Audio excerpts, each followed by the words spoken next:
My name is Ryan Collette. I'm 29 years old. I lived in Harkers Mill, Tennessee. I'm writing this because if I don't write it down, I will lose my mind completely. And I think I might be losing it anyway. But at least this way there will be a record. At least this way someone will know what happened in that house on Bleecker Road. I am not a good writer. I apologize for that in advance. I'm going to tell you what happened as plainly as I can. Please believe me. The house on Bleecker Road. My girlfriend Tessa and I moved into 44 Bleecker Road on a Saturday in March.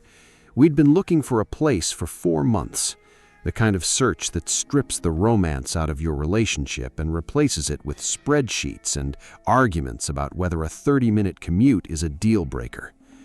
We'd seen 11 apartments and 3 houses. Everything either cost too much, or smelled wrong, or had landlords who looked at Tessa in a way that made me want to drive home without her so I could come back and say something. 44 Bleecker was a 2-story house on the edge of town, backing onto the woods that run along the creek for about 6 miles before they hit the highway. It was cheap. It was cheap in the way that things are cheap when something is wrong with them that isn't visible on a walkthrough. But we needed a place, and we were running out of money. The landlord was a thin man named Gerald Poole. He smelled like mothballs and never quite made eye contact. He said first and last month's rent, and we could move in whenever we wanted. The house had been empty for 8 months. Gerald said the previous tenant had moved for work. He said this quickly, in the tone of someone who had rehearsed the answer rather than remembered it. Then he changed the subject. We moved in, we painted the bedroom, we argued about furniture. Tessa hung plants in the kitchen window and put a rug in the living room. For about 3 weeks, it felt like we were building something real. Then Tessa started hearing the knocking. It came from the basement door. The basement was accessed through a door in the kitchen, an old wooden door with a tarnished brass knob. The kind of door that looks like it belongs in a much older house than 44 Bleecker actually was. The house was built in the 1960s. The door looked like it had been built in the 1860s, dark and heavy, with that specific thickness of old wood that suggests it was made to keep something in rather than out. We'd looked in the basement when we moved in, just a basement, concrete floor, stone walls, a water heater in the corner, some metal shelving, a single bare bulb, nothing interesting, nothing alarming. We'd put some boxes down there and not thought about it again. The knocking started in the 2nd week of April. Tessa heard it first, at 2 in the morning. She woke me up. I lay there in the dark listening, and I heard it too.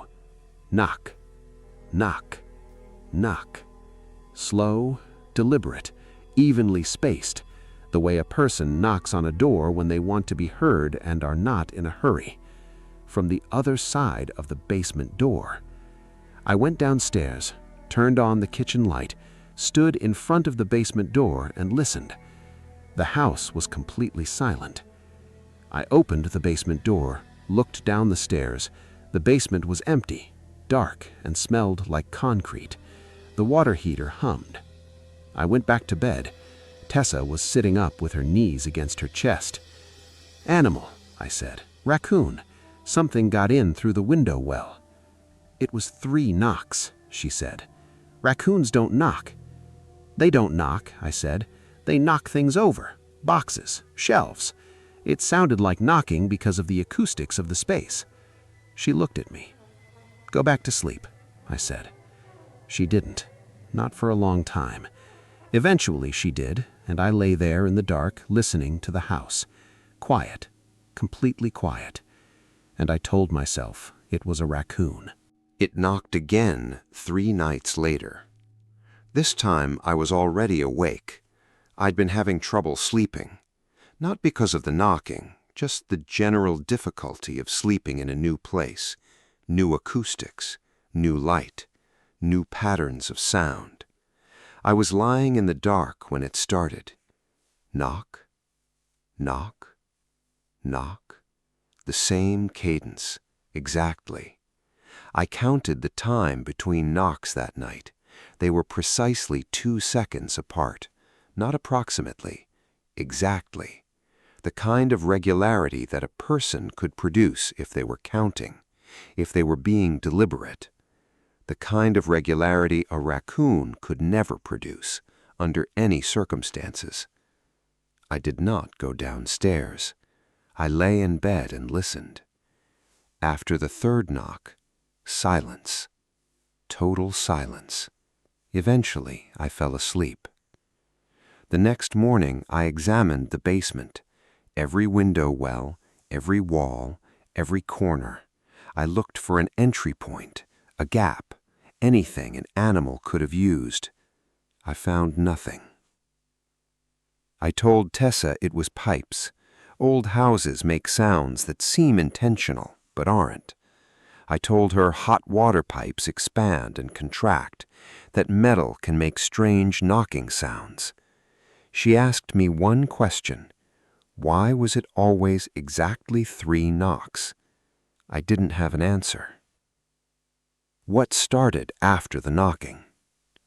The knocking became routine, every 3 or 4 nights, always between 2 and 3 in the morning, always exactly 3 knocks, exactly 2 seconds apart.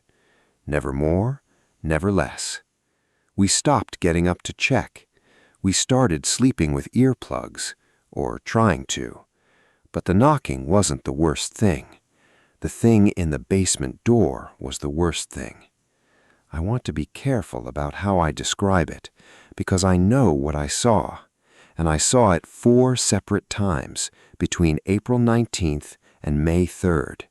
Each time it was closer. The first time I was in the kitchen making tea, midnight, couldn't sleep. I turned away from the counter and saw that the basement door was open. Not wide open, just an inch.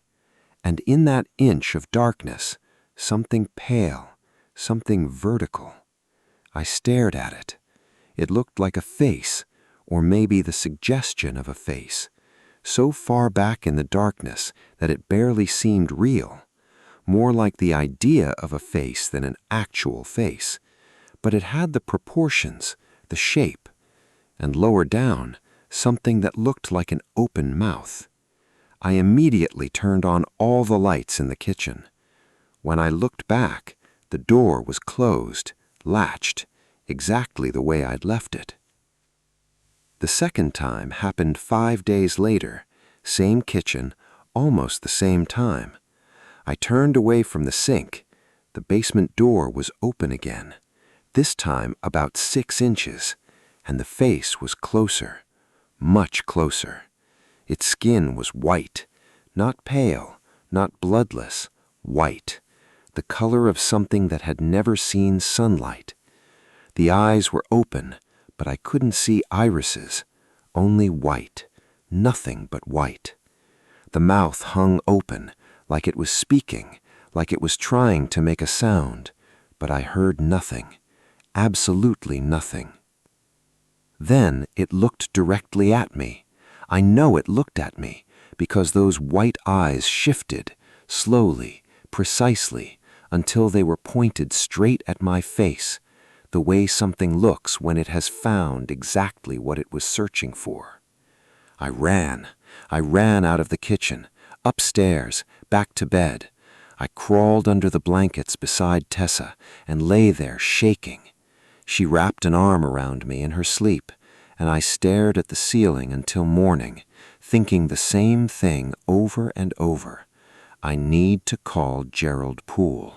I need to find out what happened to the last tenant. The next morning I called. No answer. I called again. Nothing. The following day, still nothing.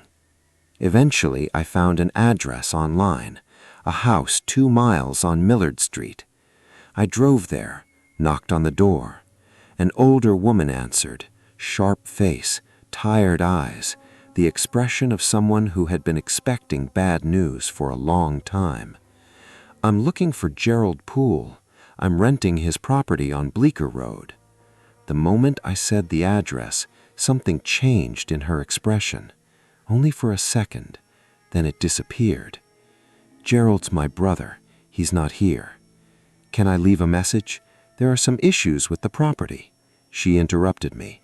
"Gerald hasn't been well." The way she said it made it clear the conversation was over. "I'll tell him you called." Then she closed the door. I stood there for a moment, alone on the porch, thinking about her face, thinking about the way she'd reacted when I mentioned Bleecker Road, the way people react when they hear the name of someone who died.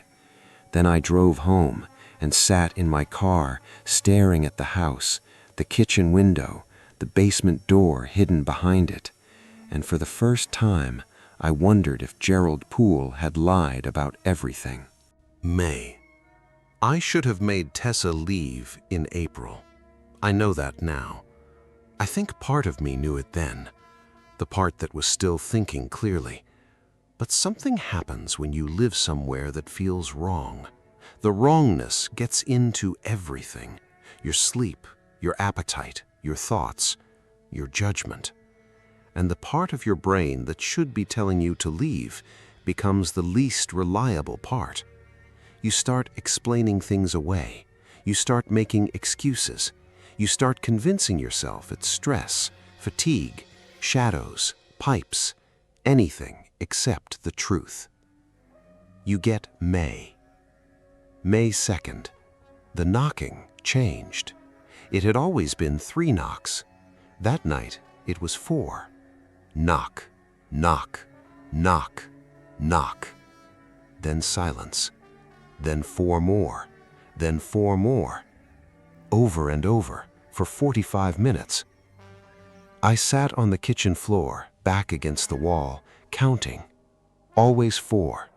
Always the same pause. Always the same rhythm. I listened until it stopped. May 5th. Tessa saw the face. I had never told her about it, not really. I kept convincing myself I wasn't certain of what I'd seen. I didn't want to scare her. But that night she came downstairs for water, walked into the kitchen and screamed. I ran downstairs. She was standing frozen in the doorway, pointing at the basement door. It was there. It was right there. It was at the door. The door was closed. Of course it was closed. I held her, told her everything was okay, but I knew it wasn't. I had known for weeks. That night, we slept with every light on, every single light in the house. The knocking came anyway, louder than before, as though the light didn't matter, as though it never had. May 8th. I went into the basement. I know exactly how stupid that sounds. But by then, the uncertainty was worse than the fear. I needed answers. I needed something physical, something real, a person, an animal, anything that could be explained. So I went down in the middle of the day, noon, sunlight through the window wells, Tessa upstairs, every light on. I walked down one step at a time. The stairs creaked beneath me. At the bottom, I looked around. The same basement, water heater, shelves, concrete floor, boxes in the corner. Nothing unusual, at first. Then I looked at the floor and realized something had changed. In the center of the basement, the concrete was darker, a circular patch about 4 feet across, not wet, not stained, just darker. The edges were sharp, perfectly defined, as though whatever caused it had been contained inside that exact circle. I crouched down, studied it, and noticed the cracks, tiny cracks radiating outward from the center. Not random, not natural. 12 lines, exactly 12, stretching outward like the numbers on a clock face, like spokes on a wheel, or like something beneath the concrete had pushed upward, trying to get out. A chill moved through me. I stood up immediately, went upstairs, and never told Tessa what I'd found. May 11th. I heard it speak for the first time. I was lying in bed, wide awake. The insomnia had become normal by then. Tessa slept beside me. The house was silent. No knocking that night. No strange sounds.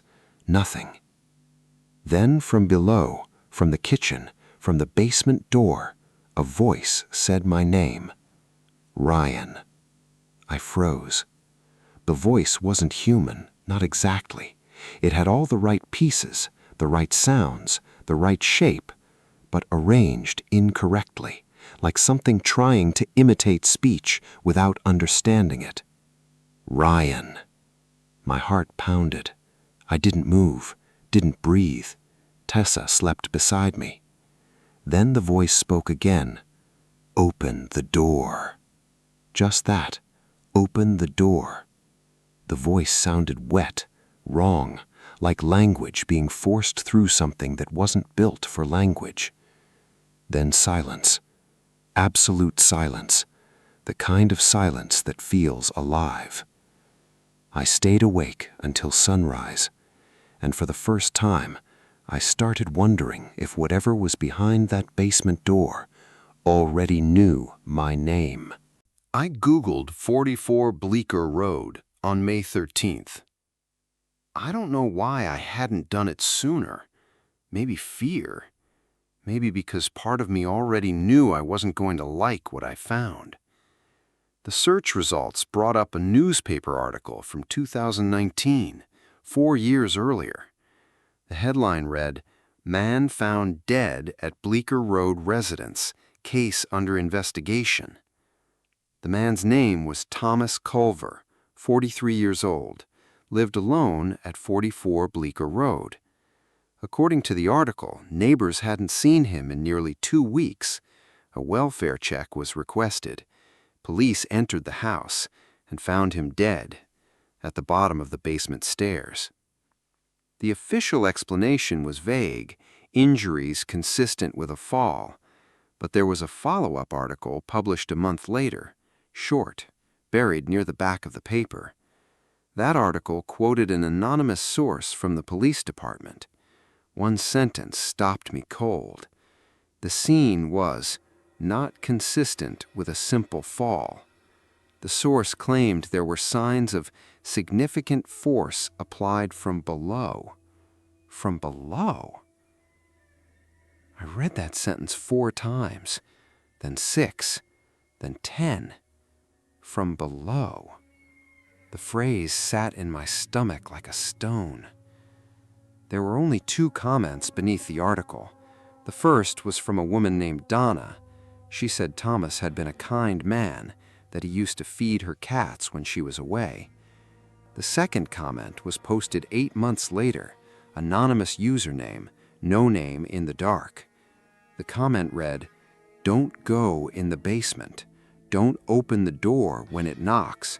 Above all, do not look at it through the crack." I stopped reading. My heart was already pounding. Then I kept going. Once it knows you can see it, it knows where you are. I stared at those words. Once it knows you can see it, it knows where you are. The kitchen felt suddenly smaller. I remembered every time I'd looked through the crack, the first night, the second, the third, the fourth. Every time those white eyes had turned toward me, I had looked directly at it, and it had looked directly back. It knew where I was. That night, I told Tessa everything, the face, the voice, the cracks in the basement floor, Thomas Culver, the article, the comment, everything. She sat at the kitchen table, listening quietly. When she finished, she didn't hesitate, not even for a second. "We're leaving tonight." I nodded. "We're not taking everything." She stood up. "We're taking what we can carry, one trip. Then we're going to my mother's, and we're never coming back. Okay. I called my brother Danny, told him we needed somewhere to stay, kept the explanation vague, problems with the rental, nothing more. He didn't ask questions, just told us to come. While Tessa packed upstairs, I went into the kitchen, grabbed my keys, my wallet, the bag by the back door. I couldn't have been in that room for more than 40 seconds. When I turned around, the basement door was open, wide open, not an inch, not 6 inches, completely open. The staircase disappeared into darkness. I froze, every muscle in my body locked. Then I heard it, breathing from the bottom of the stairs, slow, deep, wet. The sound of something breathing that shouldn't have been alive. The sound of lungs that spent too long in darkness. And there, at the edge of the light, stood a pale shape, white, motionless, watching me. I couldn't make out details, only the outline, the shape, the certainty that it was looking directly at me. My voice barely worked. Tessa. Nothing. Tessa. Louder this time. Tessa. Come downstairs right now. No response. Then the breathing changed, a slow inhale followed by a slow exhale, as though whatever was down there had heard me. Tessa! She came running down the stairs, bag over her shoulder. The moment she saw my face, she stopped. Then she noticed the basement door. I remembered the comment, "Do not look through the crack. Once it knows you can see it, it knows where you are." Don't look. My voice shook. Don't look at the door. Look at me. Only me. She didn't argue. She grabbed my arm, and together we backed toward the rear exit, step by step, without taking our eyes off each other, without looking toward the stairs, without looking into the dark. We opened the back door, stepped outside, got into the car, and drove away. I never looked in the rearview mirror, not once, because somehow I knew if I looked back at that house, something might be looking back. My brother's house. Danny lived 40 minutes away in Collingwood. We arrived just after 1 in the morning. He met us at the door, made us tea. Didn't ask many questions. That's one of the things I love about my brother. He knew when not to ask. We slept in his guest room. Or at least, we tried. Tessa fell asleep almost immediately. The deep, exhausted sleep of someone who had been living on adrenaline for too long. I stayed awake, staring at the ceiling, thinking about the thing at the bottom of the basement stairs, thinking about Thomas Culver, thinking about Gerald Poole, thinking about that comment online. Once it knows you can see it, it knows where you are. I had looked at it, more than once. I couldn't stop wondering what that meant. 3 days into our stay at Danny's house, I made a mistake. The mistake that changed everything. Danny had a pantry door in his kitchen. Old wood, dark stain, original to the house. It wasn't a basement door. His house didn't even have a basement, just a pantry. I'd opened it myself several times. Food, canned goods, nothing unusual. On the 3rd night, I woke up thirsty. 2:14 in the morning. I walked downstairs, into the kitchen, and heard it. Knock, knock, knock. The glass slipped from my hand, not because of the sound, because of the timing. 2 seconds apart, exactly. I stood perfectly still, looking toward the pantry door. No, no, no, no, this isn't possible. It isn't here. It can't be here. The thing was at Bleecker Road, 40 miles away. The knocking came again. Knock, knock, knock. Exactly the same, the same rhythm, the same spacing, the same deliberate patience. I should have woken Danny. I should have woken Tessa. I should have left the house immediately. Instead, I stood there, frozen, watching. The pantry door opened. 1 inch. Just 1 inch. And in that narrow strip of darkness, I saw it. The face, white skin, white eyes, the open mouth. The thing that made my blood run cold wasn't the face itself, it was the distance. The pantry was only 3 feet deep. I knew that. I'd been inside it. But the face wasn't 3 feet away. It looked much further back, further than the pantry physically allowed, as though the door opened into something larger, something deeper, something impossible. The white eyes turned, slowly, precisely, until they locked onto me, the same way they had at Bleecker Road, the same horrible certainty, the same feeling of recognition. It knew me. Of course it knew me. It had known me since the first night I looked through the crack, since the first moment our eyes met. It knew where I was, and somehow it had followed me 40 miles to my brother's house, to a pantry door that had never been anything but a pantry door, until now. I ran, upstairs, into the guest room. I woke Tessa, then Danny. I told them everything, not the edited version, not the safe version, everything. The face, the voice, Thomas Culver, the article, the thing at the pantry door, all of it. Danny sat there listening, at first skeptical, then confused, then frightened. By the end, he believed me. Or maybe he didn't believe me. Maybe he simply believed my fear. Either way, he stopped arguing. "The pantry door," he asked quietly. "Don't open it." My voice sounded desperate. "If it knocks, don't go near it."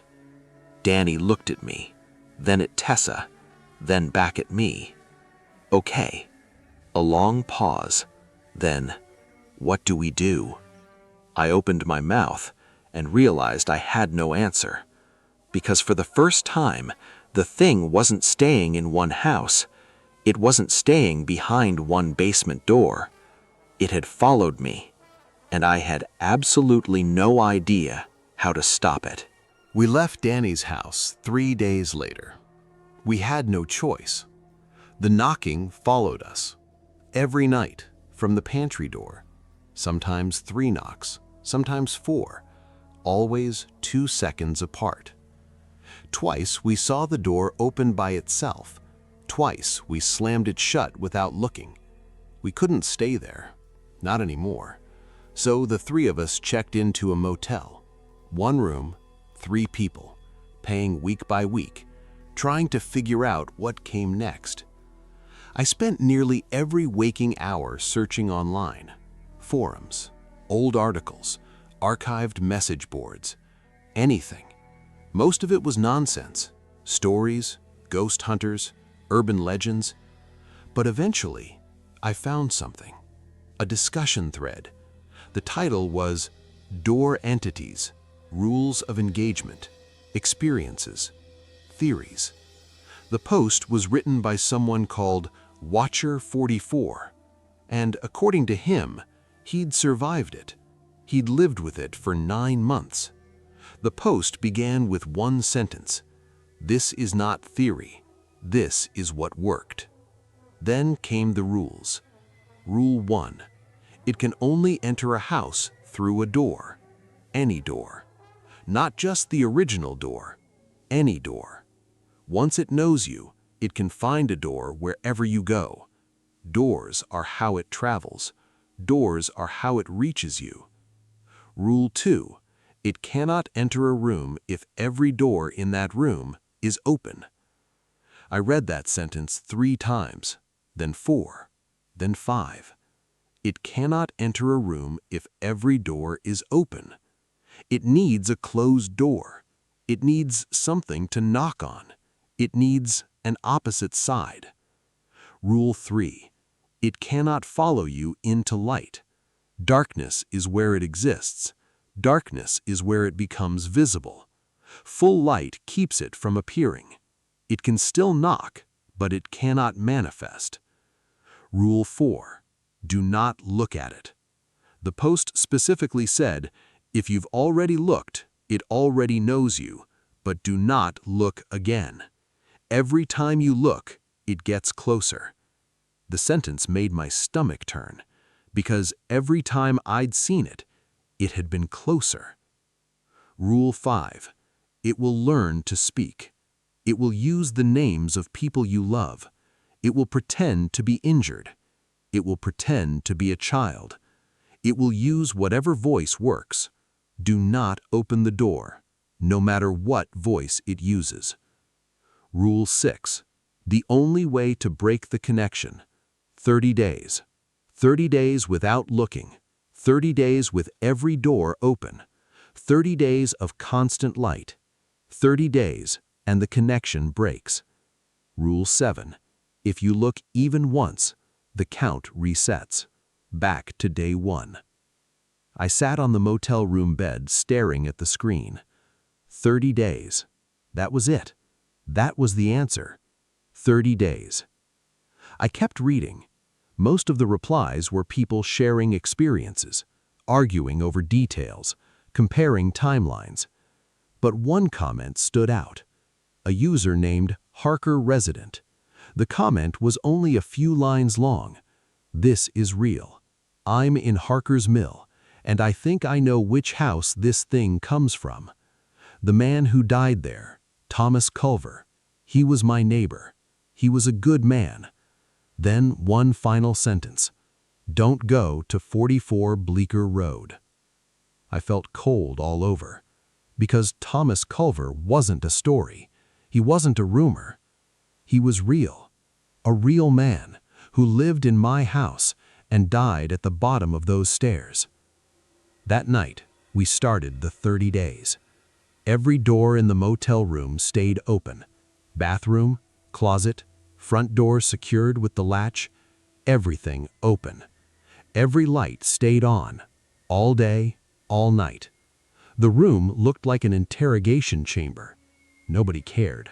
We were terrified. The knocking continued. Of course it did. Sometimes from neighboring rooms, sometimes from distant hallways. Always the same rhythm, always the same timing. Waiting, patient. On the 8th night, I almost looked. I woke suddenly, heart racing. The bathroom door was closed. I was certain we'd left it open, absolutely certain. Then the knocking started, from the other side. Knock, knock, knock. I could see the gap beneath the bathroom door. Darkness, complete darkness. Something could have been standing there, watching, waiting. I almost looked. Almost. Instead, I closed my eyes, grabbed Tessa's arm, woke her immediately. Don't open your eyes, just stand up. What? Don't open your eyes. We stumbled through the room, bumped into furniture, nearly fell. I reached the bathroom door and kicked it open without looking. The knocking stopped instantly. The room became silent. We restarted the count, back to day 1. Because we couldn't be sure. We couldn't take chances. Not anymore. This wasn't a ghost story. This wasn't superstition. This was survival. And we had 29 more days to go. I am going to be honest with you about those 30 days. They were the hardest 30 days of my life. Not because of the knocking, not because of the fear, because of the waiting. Every day felt like a month. Every night felt endless. We stayed in the motel, all the doors open, all the lights on, 24 hours a day. Nobody slept properly. Nobody relaxed. Nobody stopped listening. The knocking never completely went away. Sometimes it came from the room next door, sometimes from farther down the hallway. Always the same pattern, always the same patience, as if it knew exactly how much time remained. Day 8 was when I almost failed. The bathroom door had somehow closed. The knocking came from the other side. 3 knocks, exactly 2 seconds apart. I nearly looked. Nearly. We reset the count, started over. Day 1, again. That broke something inside me. 30 days already felt impossible. Starting over made it feel endless. Danny quit his job. Just quit. Stayed with us. Paid for food when we couldn't. Never complained. Never asked for anything. I still don't know how I'll ever repay him. Day 12. The knocking got louder. Not physically louder. Closer. It sounded closer, as though the distance between us was shrinking. Day 16. I started hearing sounds in the walls. Movement. Scratching. Slow, dragging noises. Not constant. Just enough to make sleep impossible. Every time I heard them, I reminded myself, don't look, don't investigate, don't open anything. Day 22. Tessa wanted to visit her mother, just for one day. Her mother lived in Memphis.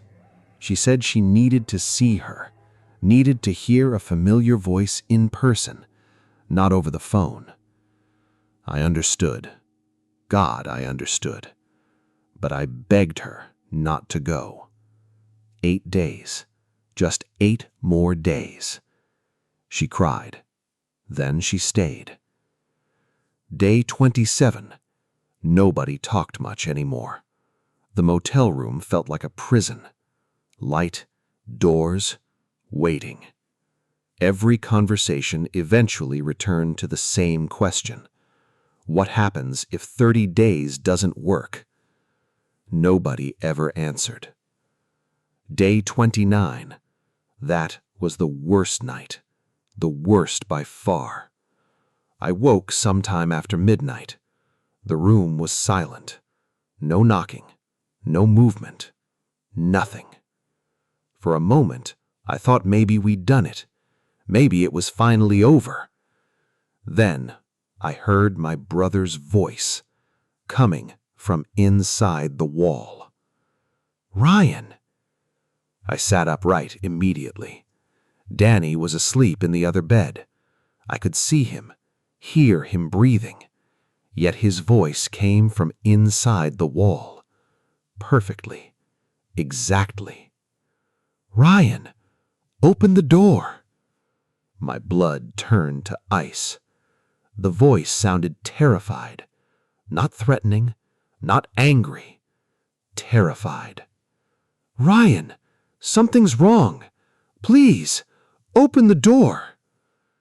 Danny continued sleeping, completely unaware.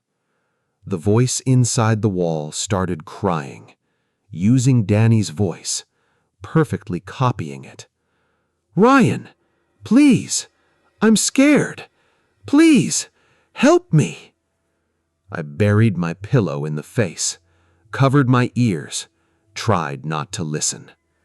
The voice kept talking, kept begging, kept crying. For hours, using Danny's voice, using every memory I had of him, every emotional connection, every weakness, trying to make me respond, trying to make me look, trying to make me open something, anything. The voice grew softer, weaker, more desperate, until eventually I couldn't hear it anymore. Morning arrived. Day 30, the final day. One more, just one more. And for the first time, I wasn't afraid of the thing. I was afraid of myself, because after 29 days, I wasn't sure how much longer I could resist listening. Nothing happened on day 30. I mean that. Nothing. No knocking, no voices, no movement, no scratching inside the walls, no sounds from closed doors. Nothing. The silence felt unnatural, not frightening, just unfamiliar. At midnight, I sat upright in the motel bed, waiting, listening. The room was perfectly still. Minutes passed, then hours. Nothing came. For the first time in nearly 2 months, the world felt normal. Tessa finally broke down crying. Not dramatic crying, not panic, just exhaustion. The kind of crying that happens when you've been terrified for so long that your body forgets how to stop. I held her. Danny sat beside us. Nobody spoke, because nobody wanted to say it out loud. Nobody wanted to jinx it, but we were all thinking the same thing. Maybe it's over. The next morning, we made a mistake. At least now I think it was a mistake. We went back to 44 Bleecker Road. We needed our things. 30 days in a motel had nearly emptied our bank accounts. Everything we owned was still inside that house. Clothes, furniture, documents, photos, memories. So we drove back, middle of the afternoon, bright sunlight, no shadows, no darkness. The front door was unlocked, exactly the way we'd left it. The house felt abandoned, dusty, stale, like nobody had been inside for years. Every room looked untouched, frozen in time, as though we'd simply stepped out yesterday. We moved quickly. No conversation, no lingering, just grab things and leave. I was upstairs packing clothes when I heard Tessa call my name. "Ryan!" Her voice sounded strange, not frightened, confused. I ran downstairs, found her standing in the kitchen, facing the basement door. "It's open," she said. I followed her gaze. The basement door stood wide open, completely open. Maybe it had been open when we arrived. Maybe we simply hadn't noticed. I don't know. All I know is that seeing it made every hair on my body stand up. The staircase disappeared into darkness. The pull chain bulb at the bottom swung gently, back and forth, though there wasn't enough wind inside the house to move it. Neither of us spoke. We just stood there, looking at the open doorway. Then we heard something, a sound from below. Movement, a shift of weight, the scrape of something against concrete. Slow, heavy, deliberate. The sound of something standing up after being still for a very long time. Every instinct in my body screamed at me to run, but I couldn't move, not immediately. Then another sound, just one step, somewhere below. Not climbing, not descending, just a single step. As though whatever was down there wanted us to know it was still there, waiting, watching, patient. Tessa grabbed my arm, hard. I looked at her. Her face was completely white. And suddenly I remembered something, one of the rules. Do not look. Not again, not ever. Because every time you look, it gets closer. I don't know what was standing at the bottom of those stairs. I don't know if it was the same thing I'd seen before, was something worse, and I don't want to know. We turned and ran. Not walked, not hurried, ran. Straight out the front door, across the yard, into the car. Neither of us looked back, not once, not even when the front door slammed shut behind us, by itself. We drove away, and this time, we never came back. We live in Nashville now. Second-floor apartment, no basement. That part was important. When we signed the lease, I asked the landlord 3 separate times if the building had a basement. She looked at me like I was crazy. Maybe I was. Maybe I still am. But I needed to know. No basement. No underground storage. No hidden stairs.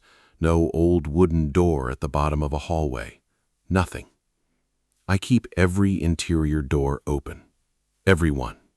Bathroom, bedroom, closet, all of them. Tessa stopped asking me why a long time ago. She understands. Some things don't need to be explained anymore. I sleep with the lights on every night. Not because I want to, because I can't sleep without them. Danny bought me one of those sunrise alarm clocks, the kind that slowly fills a room with light before morning. Most people use them to wake up naturally. I use mine because I want daylight as early as possible. Even then, I'm usually awake before it turns on. Every night, 2:14 a.m. Exactly, the time the knocking used to start. Some nights I lie there staring at the ceiling, listening, waiting, thinking about what it actually was, what it wanted, where it came from, whether it's still in that basement on Bleecker Road, or whether it's somewhere else now, behind another door, in another house, waiting for someone else. I try not to think about it. Thinking about it feels dangerous, like attention itself matters, like remembering is a kind of invitation. Gerald Poole died in July. I learned that from the newspaper, the same paper that told me about Thomas Culver. The cause of death was listed as a sudden cardiac event, 58 years old.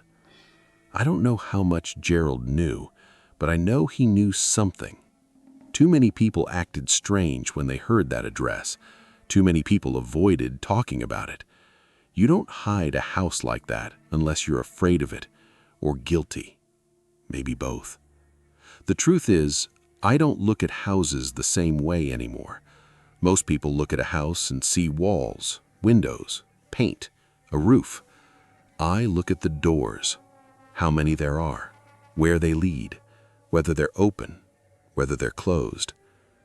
Every door in the world has another side. Most of the time, that's completely normal. Most of the time. Last week, I was standing in a grocery store, reading the back of a cereal box, not thinking about anything important, not thinking about Bleecker Road, not thinking about the motel, not thinking about the rules. Then I heard it. Knock, knock, knock. I froze. The sound came from the end of the aisle. A gray stockroom door. Closed. Motionless. 3 knocks. Exactly 2 seconds apart. My hands started shaking immediately. I didn't look. I didn't go closer. I didn't wait for a 4th knock. I put the cereal back on the shelf, turned around, walked straight out of the store, got into my car, and drove home. The entire drive, I kept checking my mirrors, half expecting to see that white face sitting in the back seat, waiting, watching. When I got home, I opened every door in the apartment, every single one, turned on every light, then sat on the floor and called Tessa. She answered on the 2nd ring. I told her what happened, everything. The grocery store, the stockroom door, the knocking. There was a long silence. Then she asked one question. Did you look? My throat felt dry. No. Another silence. Then, good. I closed my eyes, relief washing through me. Then she spoke again. Ryan? Her voice. My real Tessa, the voice I know better than any other voice in the world. I'm going to need you to hold it together. Can you do that?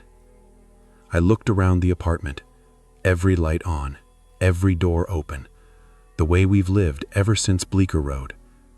Yeah, I can do that. Another pause. Then she said something that I haven't stopped thinking about since. "I don't think it's over." The apartment suddenly felt very quiet, very small.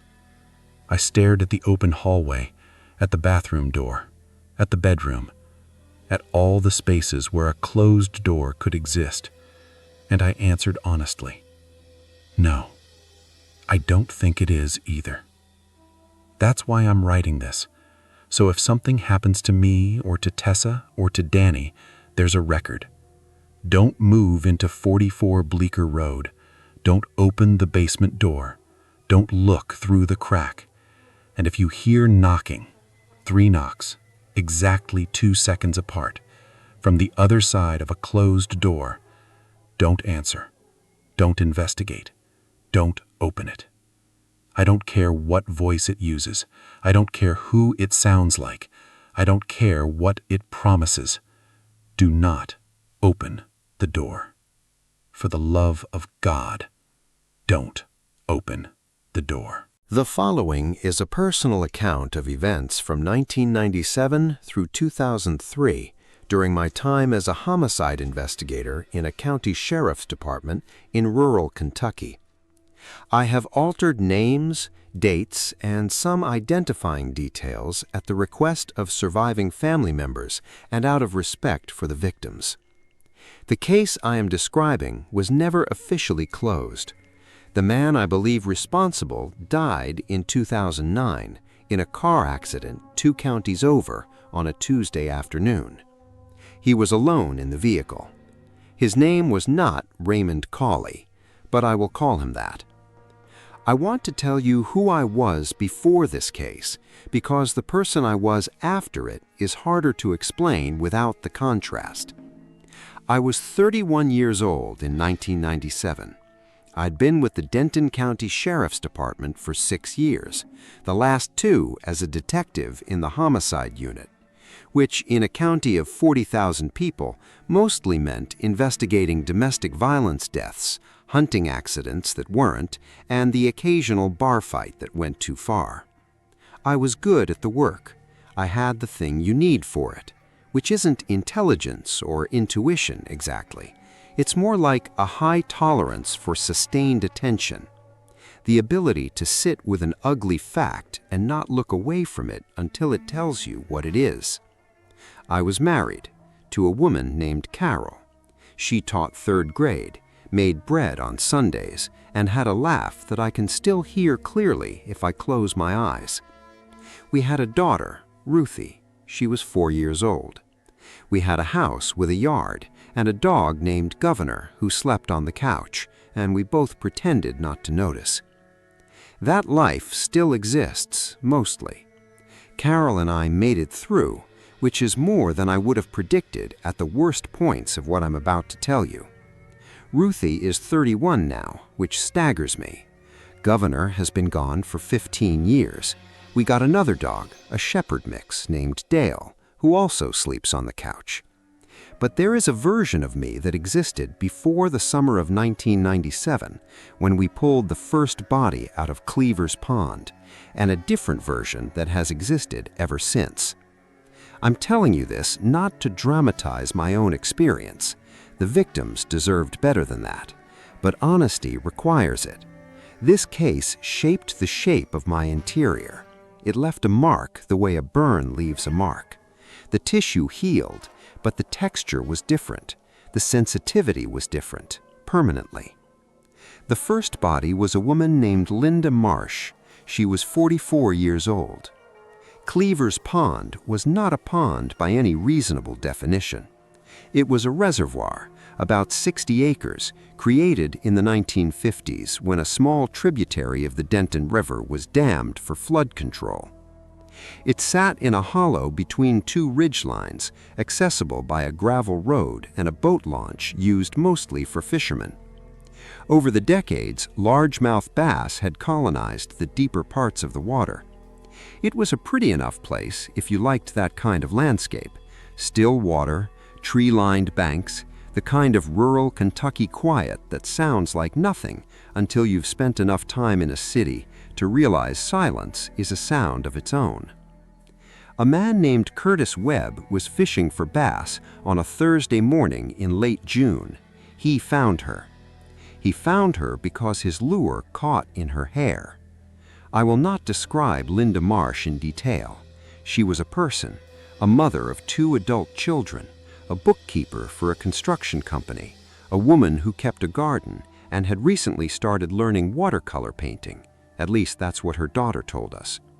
She deserved to be found, and she deserved to have whoever put her in that water held accountable. I want to honor her in the only way I can now, by telling the truth about what happened. She had been in the water for approximately 2 weeks. The medical examiner ruled the cause of death as drowning, complicated by significant blunt force trauma to the back of the head. She had been struck from behind, hard, then placed in the water. Whether she was alive when she entered the water remained uncertain. The medical examiner described it as consistent with both possibilities. I spent a lot of time thinking about that phrase. I spent a lot of time hoping she had not been alive. She had been reported missing on June 11th by her daughter. Her daughter called when Linda failed to show up for their weekly lunch. Her car was found the next day, parked at a trailhead roughly 3 miles from Cleaver's Pond. The location matched a hiking route she regularly used. There were no witnesses, no forensic material survived 2 weeks underwater, no cell phone was recovered. Either she hadn't carried one, which wasn't unusual, or someone had taken it. We worked the case hard.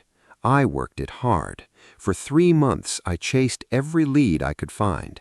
Ex-husband, estranged relatives, a neighbor who once made her uncomfortable, a man she dated briefly years earlier. Every lead dissolved. Alibis checked out. Motives vanished. Connections disappeared. The ex-husband had been in Florida. The neighbor turned out to be a harmless man with a developmental disability. By October, we had nothing. By December, Linda Marsh was technically still an open case, but practically speaking, it had been shelved. I thought about her every day. I still do. Patricia Ann Owens was 41 years old. She went missing in March of 1998, 9 months after Linda Marsh. She was found in Cleaver's Pond in May. When the call came in, another fisherman had found a body, and my partner, Doug Hesse, told me where it had been found. Neither of us said anything for a moment. We were sitting in the parking lot of a diner, halfway through lunch, just staring at each other, trying to absorb it. "Same pond," Doug finally said. "Same pond," I replied. Patricia Owens had been struck from behind, just like Linda. She had drowned or been placed in the water in a condition consistent with either alive or dead, just like Linda. She had been in the water for approximately 6 to 8 weeks, which matched the timeline of her disappearance. She had no known connection to Linda Marsh. None. Patricia was a nurse at the county hospital, married, mother of a teenage son. According to her husband, she walked a trail near Cleaver's Pond 2 or 3 times a week, usually after working night shifts. She said the woods helped her decompress, the silence, the solitude, the early morning air. Her car had been found at the same trailhead as Linda Marsh's, the same trailhead. I drove out there alone, parked my vehicle, and stood in the gravel lot. 6 parking spaces, a wooden trail sign, dense woods beginning immediately beyond it. Nothing remarkable, nothing threatening, just an ordinary trail. The trail itself stretched about 4 miles round trip. At one point, the trees opened up, and Cleaver's Pond became visible through the brush, maybe 200 yards away. There were multiple paths leading down toward the water, deer trails, fishing shortcuts, small routes worn into the hillside over decades. I stood there trying to understand what I was dealing with. 2 women, 9 months apart, same trail, same pond, same type of head injury, same disposal method, both in their 40s, both accustomed to hiking alone in the early morning. A pattern. The words settled heavily in my mind. A pattern. And once you recognize a pattern, you can never unsee it. We reopened Linda Marsh's case immediately. The two investigations became one. We requested assistance from the Kentucky State Police. The request was approved. A single investigator was assigned. Her name was Karen Tillett. She came from Louisville, and she turned out to be the best investigative mind I have ever worked with. We canvassed every property within 5 miles of the trailhead, every house, every cabin, every trailer, every farm. We interviewed everyone we could find who regularly used the trail. We installed a hidden game camera in the trees overlooking the parking area, the kind hunters use. For 4 months, we gathered information, thousands of small details, and almost nothing useful. The camera recorded 63 visitors. Most were fishermen, hikers, locals, people we identified and cleared. One woman remembered seeing an unfamiliar truck on the morning Patricia disappeared. Dark-colored, full-sized, that was all she could tell us. We ran every dark, full-sized truck registered in the county, then neighboring counties. Hundreds of vehicles. Nothing. No connection. No suspect. No answers. By September of 1998, Karen had to return to Louisville. Budget constraints, staffing needs, the usual reasons. Before she left, she promised to stay in contact, and she did. Years later, after she retired, she sent me a card. Inside, she wrote, "I still think about your pond." I keep that card in my desk. Nothing happened in 1999. Nothing happened in 2000. By 2001, pressure started building inside the department. Not aggressive pressure, not hostile pressure, just the reality of limited resources. 2 unsolved homicides, no recent activity, no fresh evidence, no leads. Other cases demanded attention. The sheriff gently suggested we reduce active resources on Cleaver's Pond. I understood why, but I couldn't do it. I kept the files on my desk, literally on my desk, not in a cabinet, not in storage, right there where I could see them. Partly because it was practical, partly because it was superstition. If I put them away, it felt like I was abandoning them. Doug thought I was becoming obsessive. He wasn't entirely wrong, but obsession isn't the right word. It was vigilance, the feeling that if this happened again, I needed to be ready. I needed to notice immediately. During those years, I spent a lot of time trying to understand the person responsible. I read everything I could find: FBI publications, behavioral studies, early internet resources on serial homicide. The picture that emerged was troubling. Someone local, or at least familiar with the area. Someone who knew the trail, knew the pond, knew the habits of women who walked there alone. Someone patient, organized, comfortable operating without leaving evidence. Someone who could appear in that environment without drawing attention. Possibly a regular trail user himself. Possibly someone with a legitimate reason to spend time in those woods. And one thought kept returning to me: the way the crimes were carried out, the efficiency, the confidence, the complete absence of evidence.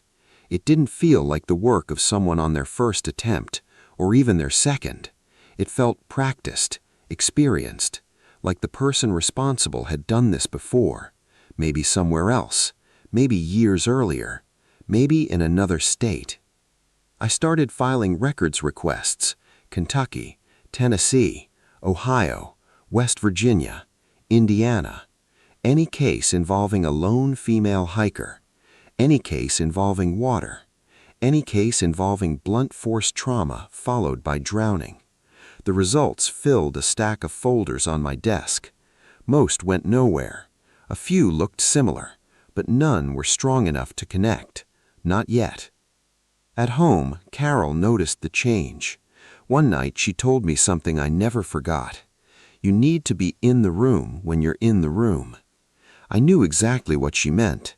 I was physically present, at dinner, at school events, at home on weekends, but part of me was always somewhere else, standing beside Cleaver's Pond, looking at dead women, trying to solve a puzzle. Carol was right. I tried harder. I really did.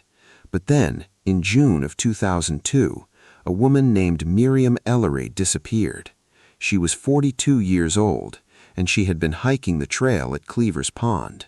We found Miriam Ellery in Cleaver's Pond on August 4, 2002.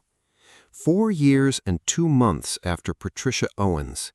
3 victims, all in their early 40s, all struck from behind, all drowned or placed in the water after being struck, all left in Cleaver's Pond, all discovered by fishermen who had gone looking for fish and found something much worse.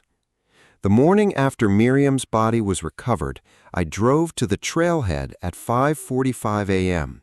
I was there when the sun came up. I sat in my car in the gravel lot, looking at the tree line, looking at the trail, and I made a promise to myself. Whatever it took, I was going to find whoever had done this. The next morning, I came back. Then the morning after that. On the third morning at 6:15 a.m., a dark blue pickup truck pulled into the lot. I didn't recognize it. The truck was a full-size Ford F-150, dark blue, a small dent on the passenger side door. The driver stepped out, adjusted a backpack, and walked into the woods without looking at me. By itself, there was nothing unusual about that. People used the trail all the time. Fishermen, hikers, bird watchers. I'd spent years looking at game camera footage from this place. One man with a backpack wasn't evidence of anything. But I'd been sitting there at dawn for 3 mornings, and this was the first person I'd seen who wasn't carrying fishing gear. No tackle box, no rod case, just a backpack. I wrote down the license plate number out of habit, the way detectives do. Not because I thought I'd found my suspect, just because documenting things is what detectives do. The time was 6:17 a.m. I stayed in the lot. He returned at 8:43 a.m. I'd been there the entire time. He was a white man, somewhere between 40 and 50 years old, medium build, gray beginning to show in his beard. He moved easily, comfortably, like someone who spent a lot of time outdoors. He loaded his backpack into the truck bed, got behind the wheel, and drove away. No nervousness, no hesitation, no sign he cared whether anyone noticed him. I ran the plate that afternoon. His name was Raymond Cawley, 47 years old. He lived on a rural route about 12 miles north of the trailhead. No criminal record, not even a traffic citation in the previous decade. Occupation listed as self-employed. He'd owned the truck for 3 years. I told Doug. Doug listened, then pointed out something important. A man hiking a public trail is not evidence of murder. A dark-colored truck matched our old witness description, but so did hundreds of other trucks in the county. And maybe, just maybe, I had spent too much time staring at this case. Maybe I wanted a suspect so badly that I was beginning to see one everywhere. Doug wasn't wrong. I knew he wasn't wrong, but I couldn't shake the feeling. Something had happened when I saw that truck. Not excitement, not certainty. Recognition. A quiet, cold recognition, the kind that's impossible to explain with evidence and impossible to dismiss. I started learning Raymond Cawley, everything I could find. Property records, vehicle registrations, public documents, conversations with people who knew him. The picture that emerged was strange. Raymond Cawley had lived at his current address for 4 years. He moved there in 1998, roughly 8 months after Patricia Owens was found. Before that, he'd lived in Tennessee. Before Tennessee, Ohio. Before Ohio, his history became difficult to trace. He operated a one-man tree service, land clearing, brush removal, hazardous tree work. the kind of job that placed him alone in rural locations, the kind of job that gave him legitimate reasons to own ropes, tarps, tools, work trucks, the kind of job where nobody asks questions if you're by yourself in the woods. He had no wife, no children, no family in the area. As far as I could tell, he lived completely alone. The people who knew him described him the same way: quiet, competent, private. That word came up repeatedly: private. He wasn't unfriendly, he wasn't strange, he simply kept to himself, did the work, collected payment, moved on. Then I found something in Tennessee, an unsolved drowning death in 1996, a woman, 43 years old, found in a lake near a hiking trail. Blunt force trauma to the back of the head. No suspect ever identified. The case remained open. At the time of the murder, Raymond Cawley had lived roughly 30 miles away. I tracked down the original investigator, a retired detective named Frank Dodd, living in Florida by then. He remembered the case immediately. "You never forget the ones you didn't get," he told me. We talked for 2 hours. When I explained who Raymond Cawley was and where he lived, Frank became quiet. He said, "What do you have on him?" I said, "Not enough. Not yet." Frank sighed, then said something I've never forgotten. "Son, you might never have enough. Some of them are very careful." That sentence stayed with me, because deep down, I think I already knew he was right. Then I kept digging. In Ohio, I found another case, a woman, 41 years old, found in a quarry pond in 1991, hiking trail nearby. Case unsolved. Raymond Cawley had lived in that county during the same period. 3 states, possibly 5 victims, one man who seemed to appear near every crime scene and then disappear. I brought it all to Doug, then to Sheriff Earl Hatton. I laid out the timeline, the geography, the similarities, the victim profiles, the Tennessee case, the Ohio case. Sheriff Hatton listened carefully. Then he asked me a question. "What can we charge him with?" "Nothing yet," I said. "I need to get closer." "How close?" he asked. "I need to know his patterns, his schedule, where he goes, when he goes there.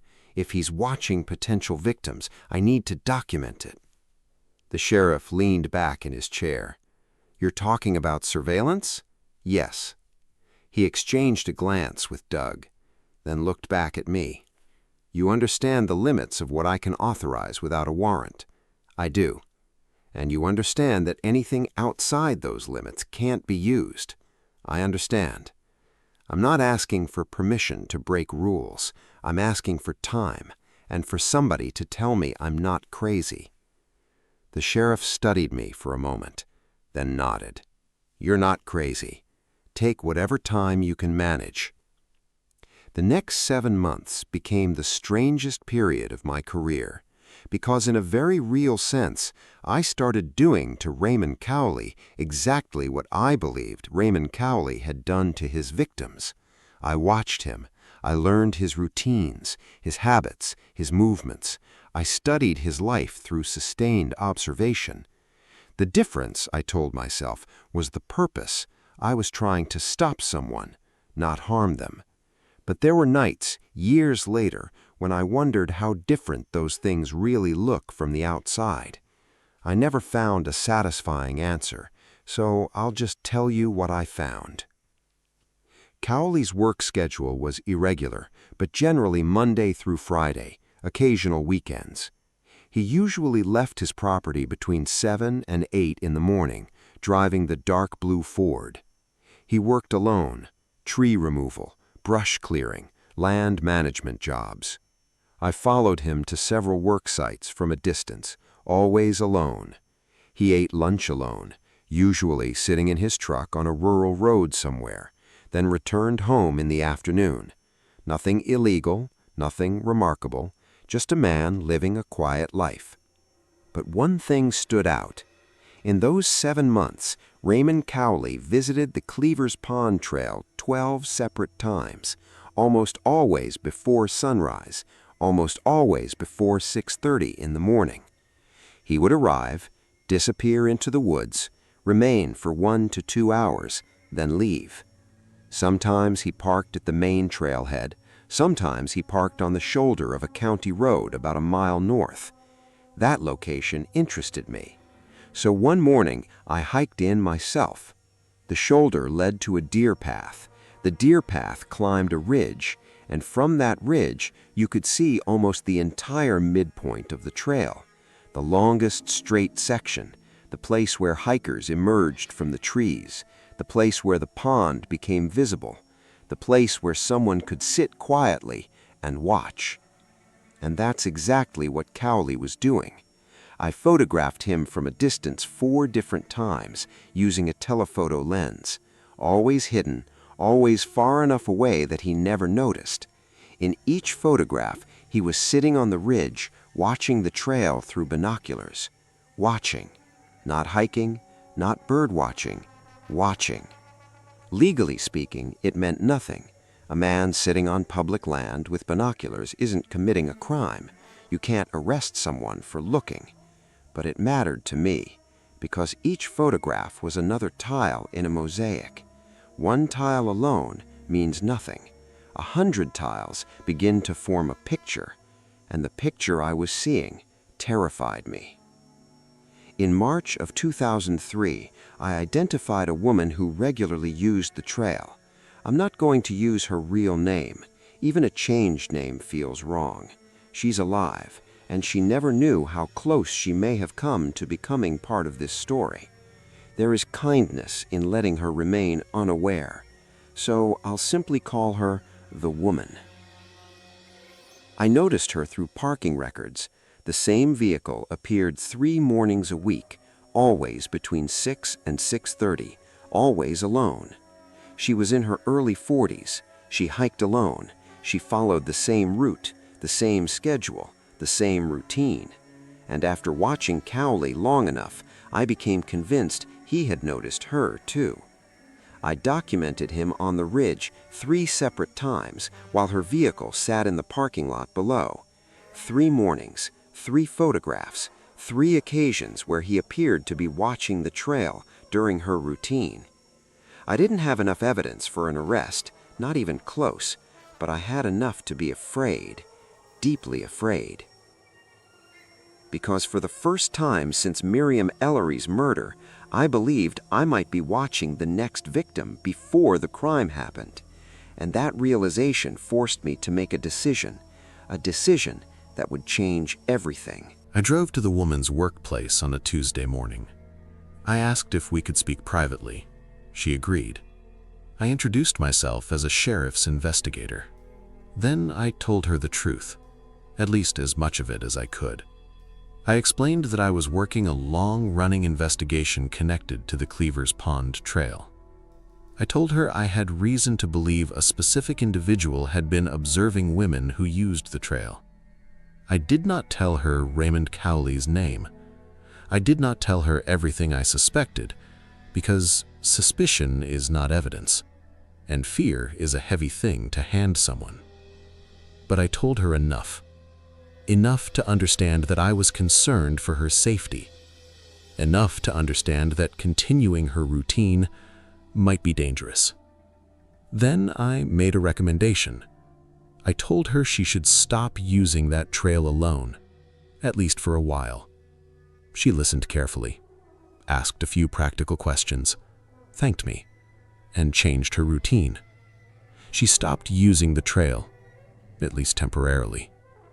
I never learned whether she eventually returned. Part of me hopes she didn't. Afterward, I documented everything. I wrote a formal memo to Sheriff Hatton. I outlined my concerns. I explained my belief that Raymond Cowley represented an active threat to women using the Cleavers Pond Trail. I requested additional surveillance resources. I requested guidance from the district attorney's office. And I waited. The response came back exactly as I expected. Insufficient evidence. The circumstantial case was compelling, but compelling is not the same as probable cause. The geographic overlaps, the trail surveillance, the victim patterns, none of it crossed the legal threshold. The district attorney wasn't wrong. I knew that. The problem was that being legally correct didn't make me feel any better. So I kept watching. In April of 2003, Cowley visited the trail 4 times. The woman had changed her routine. There were still other women on the trail, but none with the same predictability, none with the same schedule, and his visits became less frequent. Then, in May, something happened. Raymond Cowley drove to Tennessee. I followed him. 3 hours south, to the county where the 1996 victim had been found, the woman's case Frank Dodd never solved. Cowley checked into a small roadside motel, stayed for 2 nights. For 2 nights, I sat in a parking lot watching a man sleep, thinking about how strange my life had become. On the second morning, he drove to a trailhead near the lake where the Tennessee victim had been discovered. He parked, put on a backpack, and disappeared into the woods. I parked farther away, hidden behind a stand of trees, and waited. For 90 minutes. He eventually emerged, returned to his truck, and drove back to the motel, packed his things, and headed home. I couldn't prove what he was doing. Maybe he was scouting. Maybe he was revisiting a place that meant something to him. Maybe it was entirely innocent. Maybe years of obsession had distorted my judgment. I considered all of those possibilities. But deep down, it felt like watching a man revisit a memory, a place connected to something important, something private, something he thought about often. I filed the report. Then I called Frank Dodd. I told him everything. When I finished, there was silence on the line. Then Frank spoke.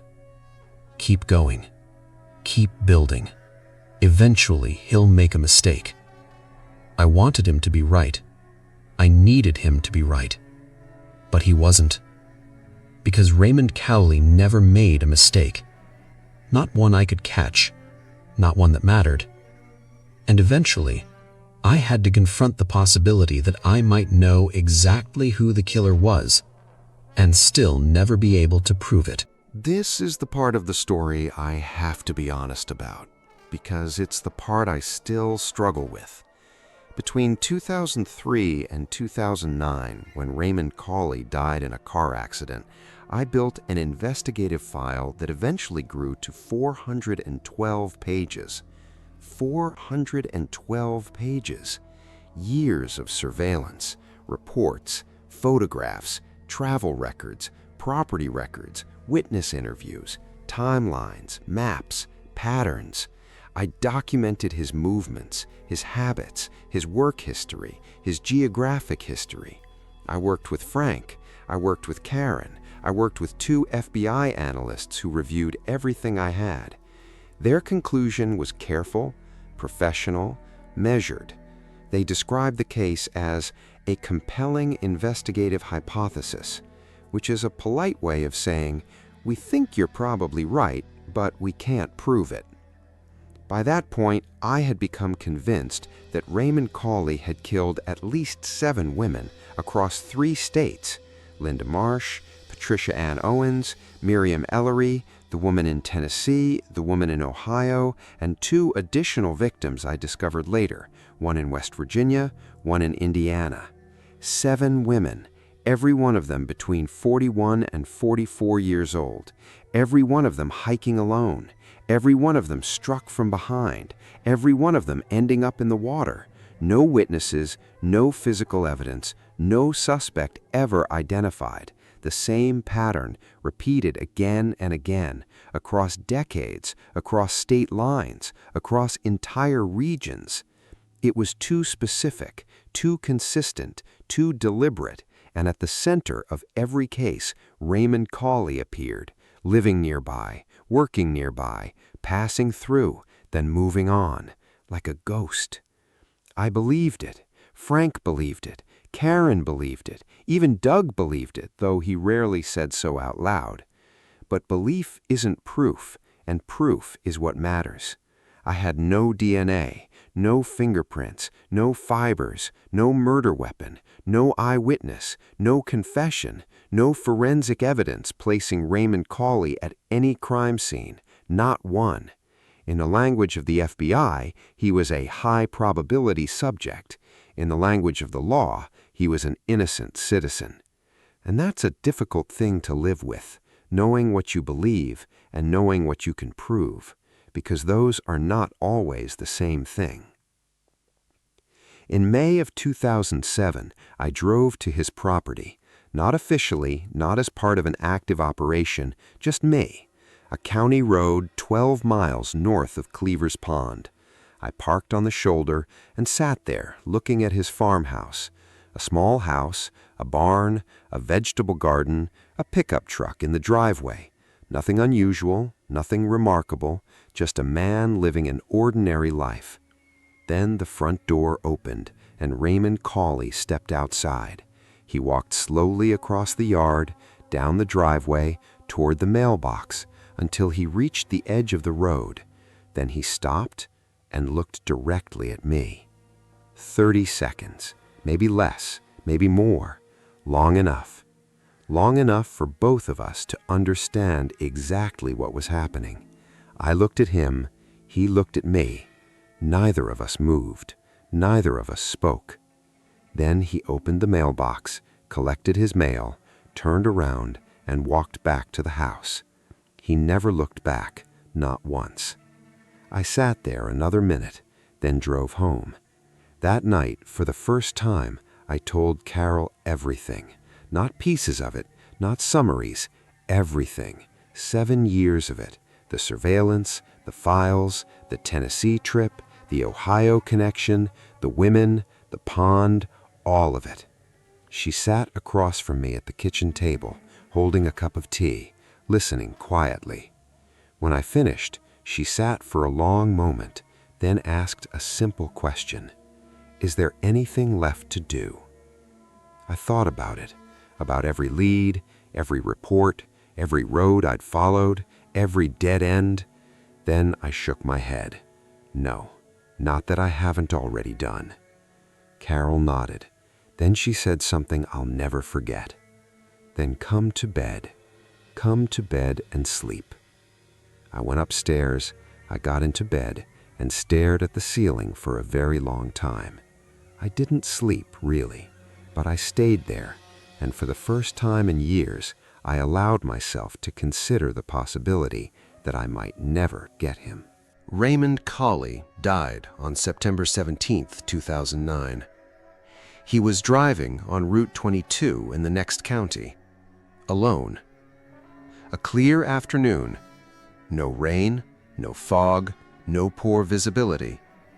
According to the accident report, his truck crossed the center line and collided head-on with a gravel truck. There was no evidence of mechanical failure, no indication of a medical emergency, no skid marks, no attempt to brake, nothing. The investigators concluded the most likely explanation was simple. The driver had fallen asleep. Raymond Cawley was 64 years old. I was sitting at my desk when Doug told me. He'd been my partner through all of it, through every report, every theory, every dead end, every year.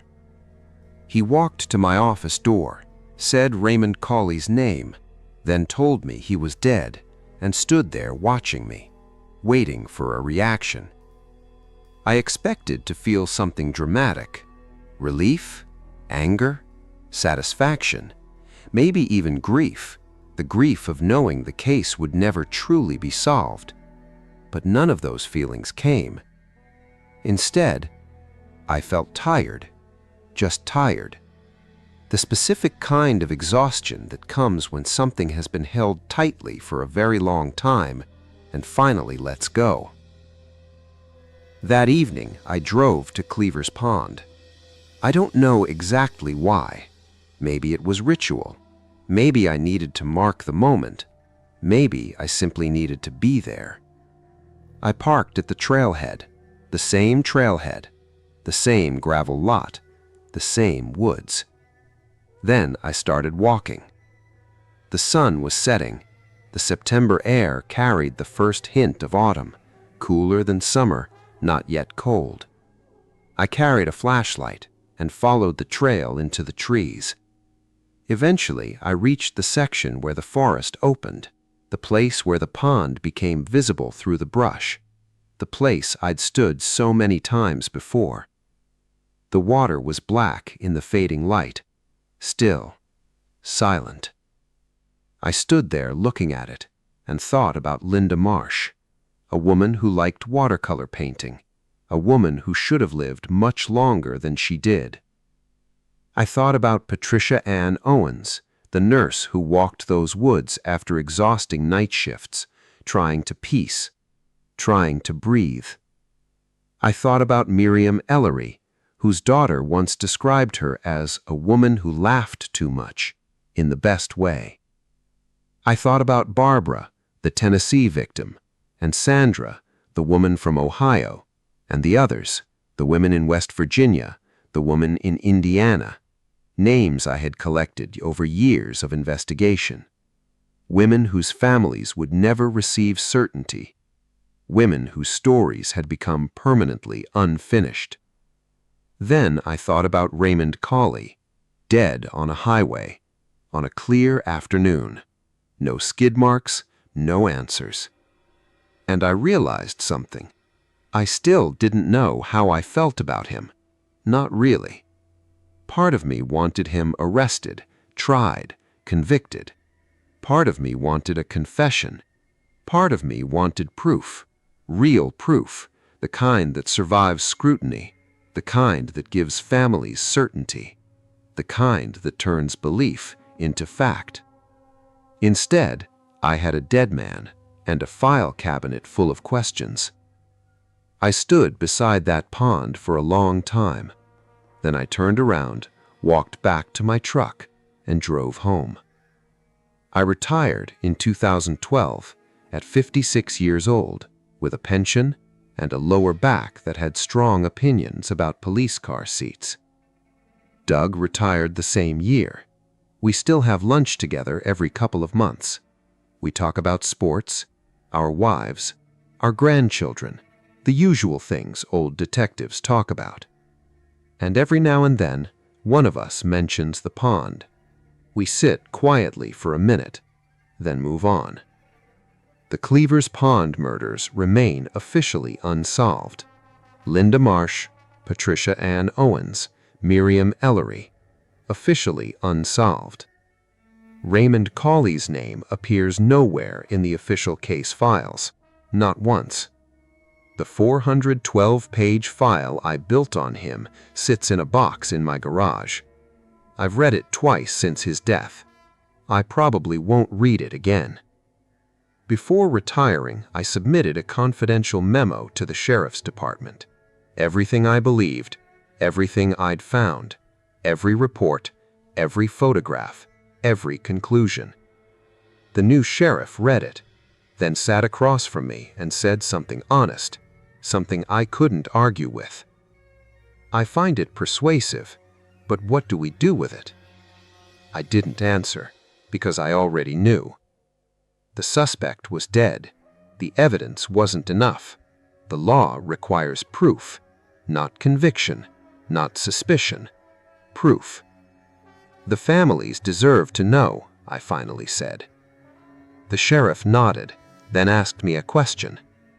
What do we tell them? That we think a dead man killed their mother, their wife? We can't prove it. He can't be charged. He can't stand trial. What exactly does that give them? I didn't have an answer then. I still don't. I've written letters several times. One to Linda Marsh's daughter, one to Patricia Owens' son, one to Miriam Ellery's daughter. I've written each letter more than once, revised them, started over, changed words, changed endings. They're all still sitting in the box, right beside the file. I've never sent them. Maybe I never will. Because I still don't know whether an unprovable truth is better than uncertainty. I genuinely don't know. What I do know is this: Raymond Cawley moved through this world quietly. People described him as polite, private, professional. He kept a vegetable garden, worked hard, paid his bills, and if I'm right, he also spent decades selecting women who walked alone, women in their early 40s, women near water, women without witnesses. He chose them carefully, methodically, repeatedly. And he understood something terrible. The water keeps secrets. The water destroys evidence. The water makes certainty disappear. And if Raymond Cawley was the man I believe he was, that knowledge became the foundation of everything he did. He is dead. The women are dead. And the space between those two facts is where I spent 12 years of my life, trying to find justice, finding only a record, a careful, incomplete, unprovable record of what I believe happened, and who I believe did it. What I know is this: Raymond Cawley walked through this world for 64 years. He was polite to clients. He kept a vegetable garden. People described him as private, quiet, careful, patient. And if I'm right, he chose women who were alone. He chose them in places he understood. He chose them because they were alone.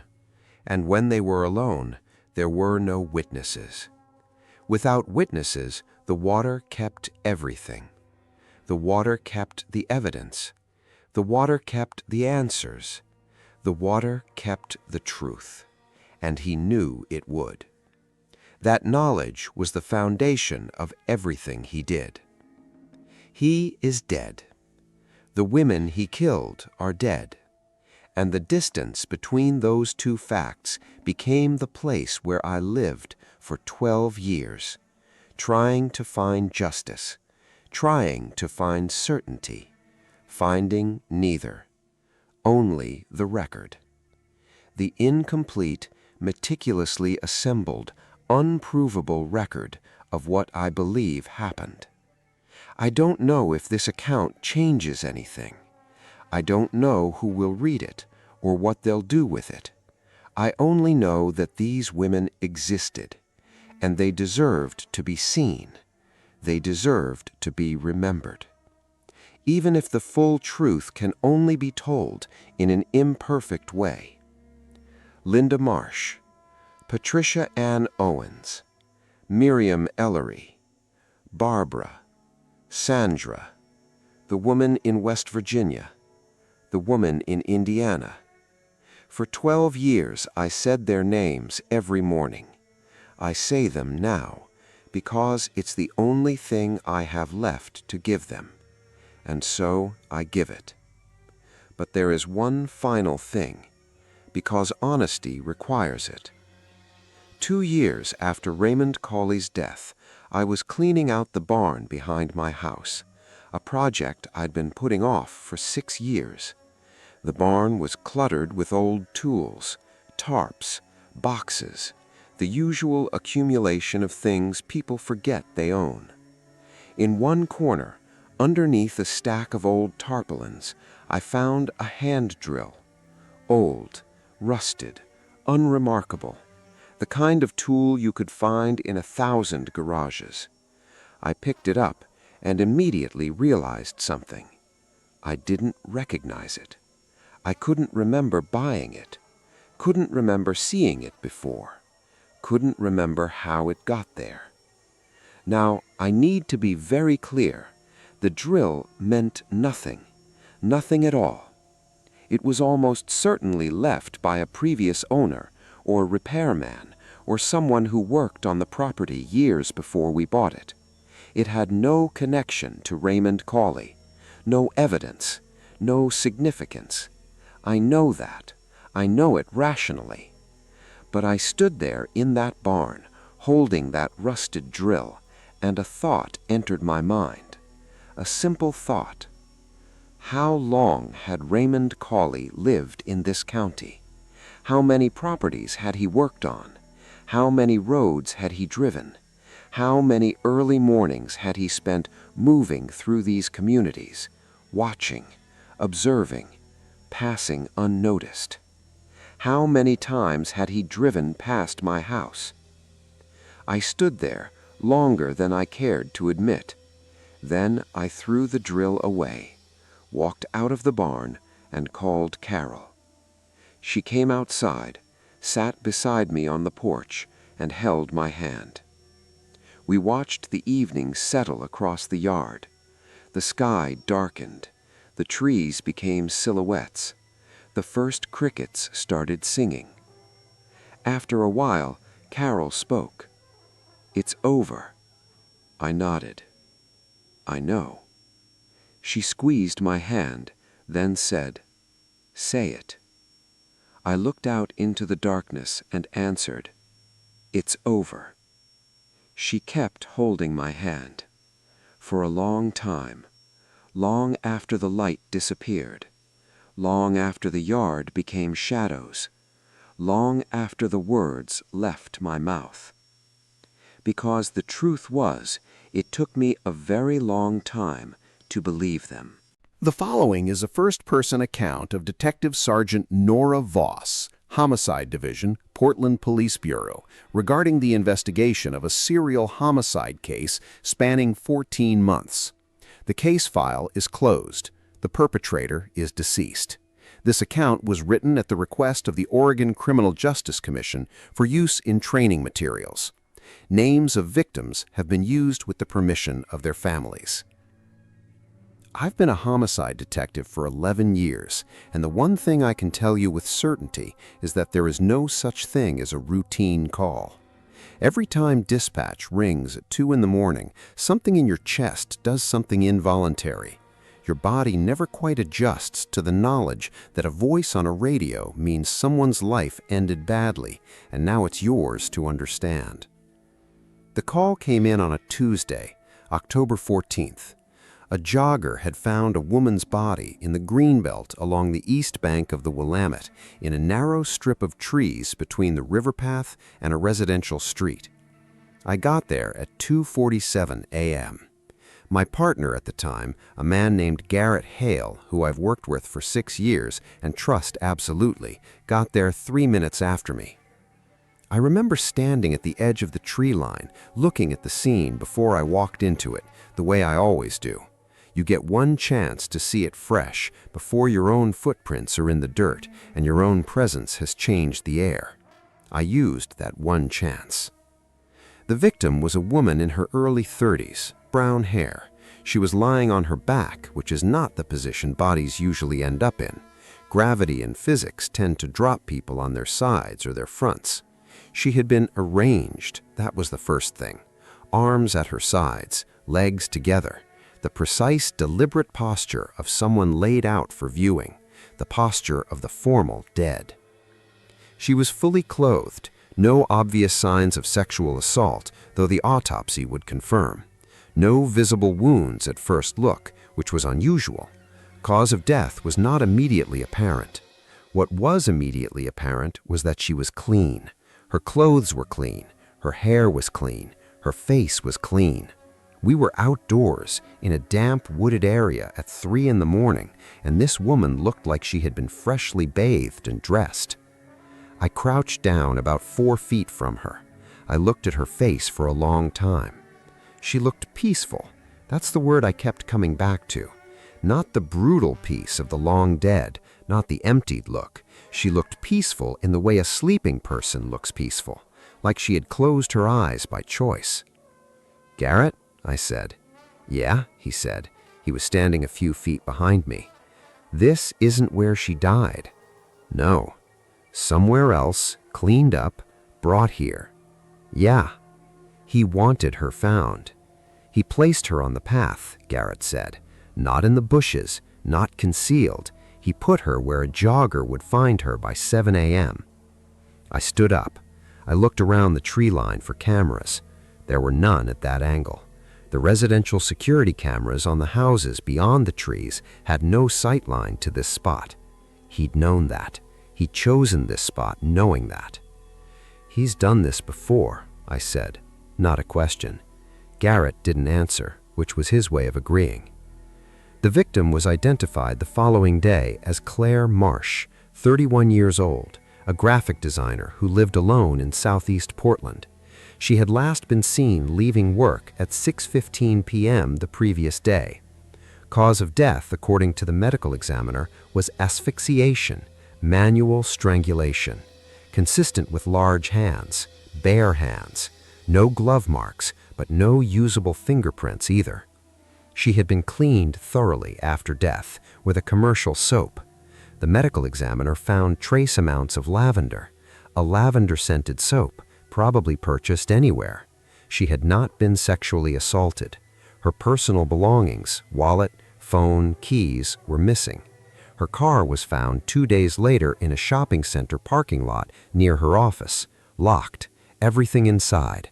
No witnesses, no DNA, a clean scene, almost aggressively clean.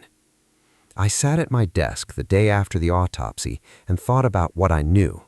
I thought about the arrangement of the body, the cleaning, the placement where she'd be found, and I thought, this person wanted me to see her. He didn't hide her, because hiding her wasn't the point. He wanted her seen. He wanted someone to look at what he'd done and understand it as a composition, a finished thing. I thought, this man thinks of himself as an artist. That was the beginning. I want to be honest about something. Claire Marsh was not the first. She was the first one I caught, but she wasn't the first. 6 weeks after Claire's body was found, I was reviewing missing persons cases as part of the standard background work when I found Rebecca Cho, 47 years old, reported missing by her husband 8 months before Claire in February of that year. Never found. Rebecca Cho was a nurse. She worked at OHSU.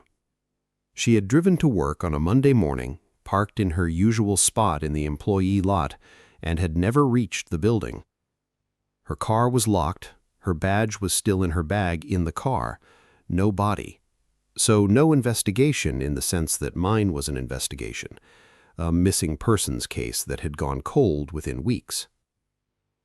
I pulled her photo and I sat with it. Then, 3 weeks after that, working backwards through the data, I found Teresa Mullen, 62 years old, a retired school teacher. She had been found in a city park in the suburb of Lake Oswego in April. 2 months after Rebecca Cho had gone missing, 6 months before Claire Marsh. The Lake Oswego case had been handled by a different jurisdiction. The detective there had treated it as an isolated incident, the work of a person or persons unknown. No leads. The case went cold. But I read the report. Body arranged on its back, arms at its sides, fully clothed, evidence of post-mortem cleaning, cause of death, asphyxiation. I called the Lake Oswego detective. His name was Caruso. He'd been with their department for 20 years. When I described Claire Marsh's case to him, there was a silence on the phone that told me everything. "I've been waiting for this call," he said. I drove to Lake Oswego the next day. We sat in a conference room, we spread the files between us, and we looked at what we had. 2 confirmed murders with an identical method, 1 missing woman who fit a pattern we were just beginning to understand, and the terrible dawning arithmetic of a case that had been moving while nobody was watching. "He's been at this a while," Caruso said. "A long while. And he's escalating." 6 months between Teresa Mullen and Claire Marsh. If he holds to that trajectory, he won't, Caruso said. He was right. He wouldn't. We formed a task force in December. 4 detectives from Portland, 1 from Lake Oswego, a forensic psychologist named Dr. Alan Fenn from the FBI's Behavioral Analysis Unit. He flew in from Quantico, stayed in a hotel downtown, ate room service every night, and was, in spite of or because of this, excellent at his job. We called the unknown subject PROV, short for provisional, because you have to call them something, and you are never, under any circumstances, supposed to use the names the media gives these people. The names is what they want. Giving them what they want is a corruption of the investigation in ways both practical and psychological. So, Prov. What did we know about Prov? We knew he was strong. The medical examiner's assessment of the strangulation, the force involved, the hand size, was consistent with a large, physically capable adult male, almost certainly over 6 feet tall, almost certainly strong enough to subdue a woman without significant struggle. Neither Claire Marsh nor Teresa Mullen had defensive wounds. They hadn't fought. Whether that was because they couldn't or because they didn't have the opportunity, we couldn't say. We knew he was organized. The cleaning of the bodies demonstrated not just premeditation, but process, a consistent, methodical cleaning that took time, required supplies, and left no trace. He had a location where he did this, a private location, with water, with privacy, with enough control of the environment to spend the necessary time on a body without risk of interruption. We knew he was patient. If Rebecca Cho was his second victim, between Teresa Mullen and Claire Marsh, then he had taken someone who hadn't been found. That suggested he had disposal options for victims he chose not to display. The ones he displayed were displayed deliberately. The ones he didn't, either he was practicing in the early days, or Rebecca Cho was a departure, or there were others we hadn't found yet. We knew he selected women who lived alone or who had a predictable period of solitude. Claire Marsh lived alone. Teresa Mullen, a widow, lived alone. Rebecca Cho lived with her husband, but her husband worked night shifts twice a week, and Rebecca disappeared on one of those nights. He watched them first. Then he learned their schedules. He was patient enough to surveil, to wait for the right conditions. Patient, careful, controlled. Dr. Fenn, in one of our early briefings, said something I've never forgotten. He said, "The organization and the presentation tell you the same thing. This is someone who has a very specific internal logic. The cleaning is not about evidence. It's too thorough to be purely instrumental, and it doesn't serve a purely practical function since he's leaving the bodies to be found anyway. The cleaning is about something else. The presentation, peaceful, clean, arranged, that's someone who wants the death to look like a gift." The room was quiet. I said, "He doesn't think he's doing something wrong." Fenn said, "He has a moral framework in which what he's doing is justified. That makes him very dangerous. And it makes him potentially very readable, because people with internal logic leave traces of that logic everywhere." She was found on January 9th. Her name was Andrea Lowell, 28 years old, a barista, a part-time student. She lived with a roommate who had been visiting family in California for the holidays. The roommate had come home 2 days before and found the apartment empty. Andrea's car was still in the lot. He assumed she was staying with friends. On January 9th, a Tuesday, a maintenance worker found her in the courtyard of a condominium complex in the Pearl District. Arranged, cleaned, peaceful. The gap between Claire Marsh and Andrea Lowell was 12 weeks. Compared to the 6 months between Teresa Mullen and Claire Marsh, this was nearly twice the pace. He was accelerating. I stood over Andrea Lowell's body in the gray January morning and felt something I try very hard not to feel in this job, because it interferes with thinking. I felt rage. Not visibly, not at the scene, but underneath the professional detachment. Hot, animal, entirely useless. Rage at whoever had done this. Rage at the terrible, accelerating mathematics of the situation. The knowledge that somewhere in this city there was a man moving through women's lives and leaving them arranged on the ground. And we didn't have his name, didn't have his face, barely had the outline of his shape. I went back to the office. I stayed until 11 that night. Then I went home and sat at my kitchen table with a glass of water and did something I rarely do. I allowed myself to be afraid. Allowed the fear in all the way. Felt it fully. Because sometimes you have to. You have to let it in, experience it, then put it away again and go back to thinking. I thought about Andrea Lowell, about what Fenn had said, that the arrangement and the cleaning were a statement, that he believed what he was doing was a gift. I thought, a gift requires a recipient. The gift has to be given to someone. The victims, Fenn had said, he might be making a statement to the victims. But the victims were dead. The gift was being given to people who couldn't receive it. Unless he knew them. That was the thought that arrived at 11:47 p.m. at my kitchen table. Not just surveilled them from a distance, actually knew them, or believed he knew them. The intimacy of the arrangement, the care of the cleaning, the peace of the presentation, these were the gestures of someone who believed himself to have a relationship with the person he was presenting.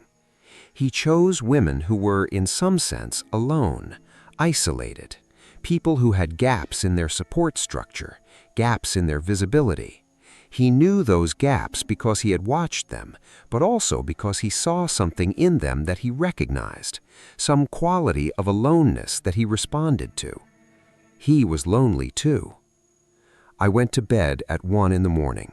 I got up at 5 and went back to the office. The letter arrived on January 19th, addressed to me specifically at the Portland Police Bureau. My name, my rank, the bureau address. Typed on a standard inkjet printer, mailed from a mailbox in Beaverton, which told us nothing useful. I read it with gloved hands, knowing already there would be no DNA, no fingerprints, because this person did not make those kinds of mistakes. It said, "Detective Voss, I've been reading the coverage.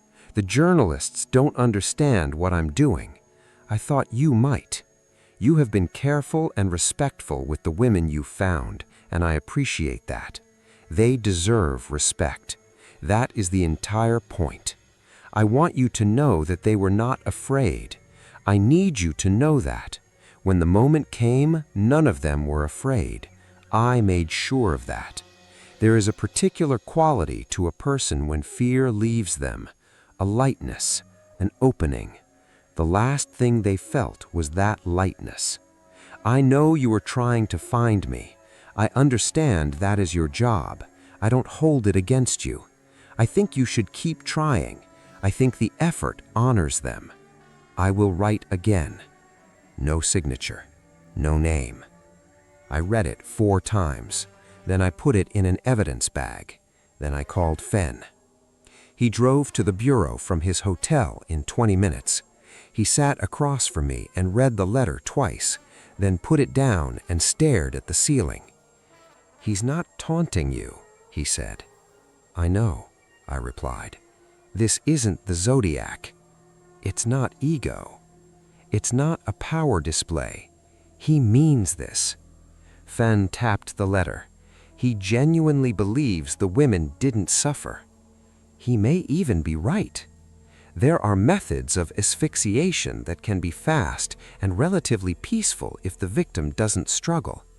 And the absence of defense wounds suggests they didn't struggle, which suggests either incapacitation or a level of compliance. "Compliance," I interrupted. "He's grooming them." Fenn stopped, looked at me.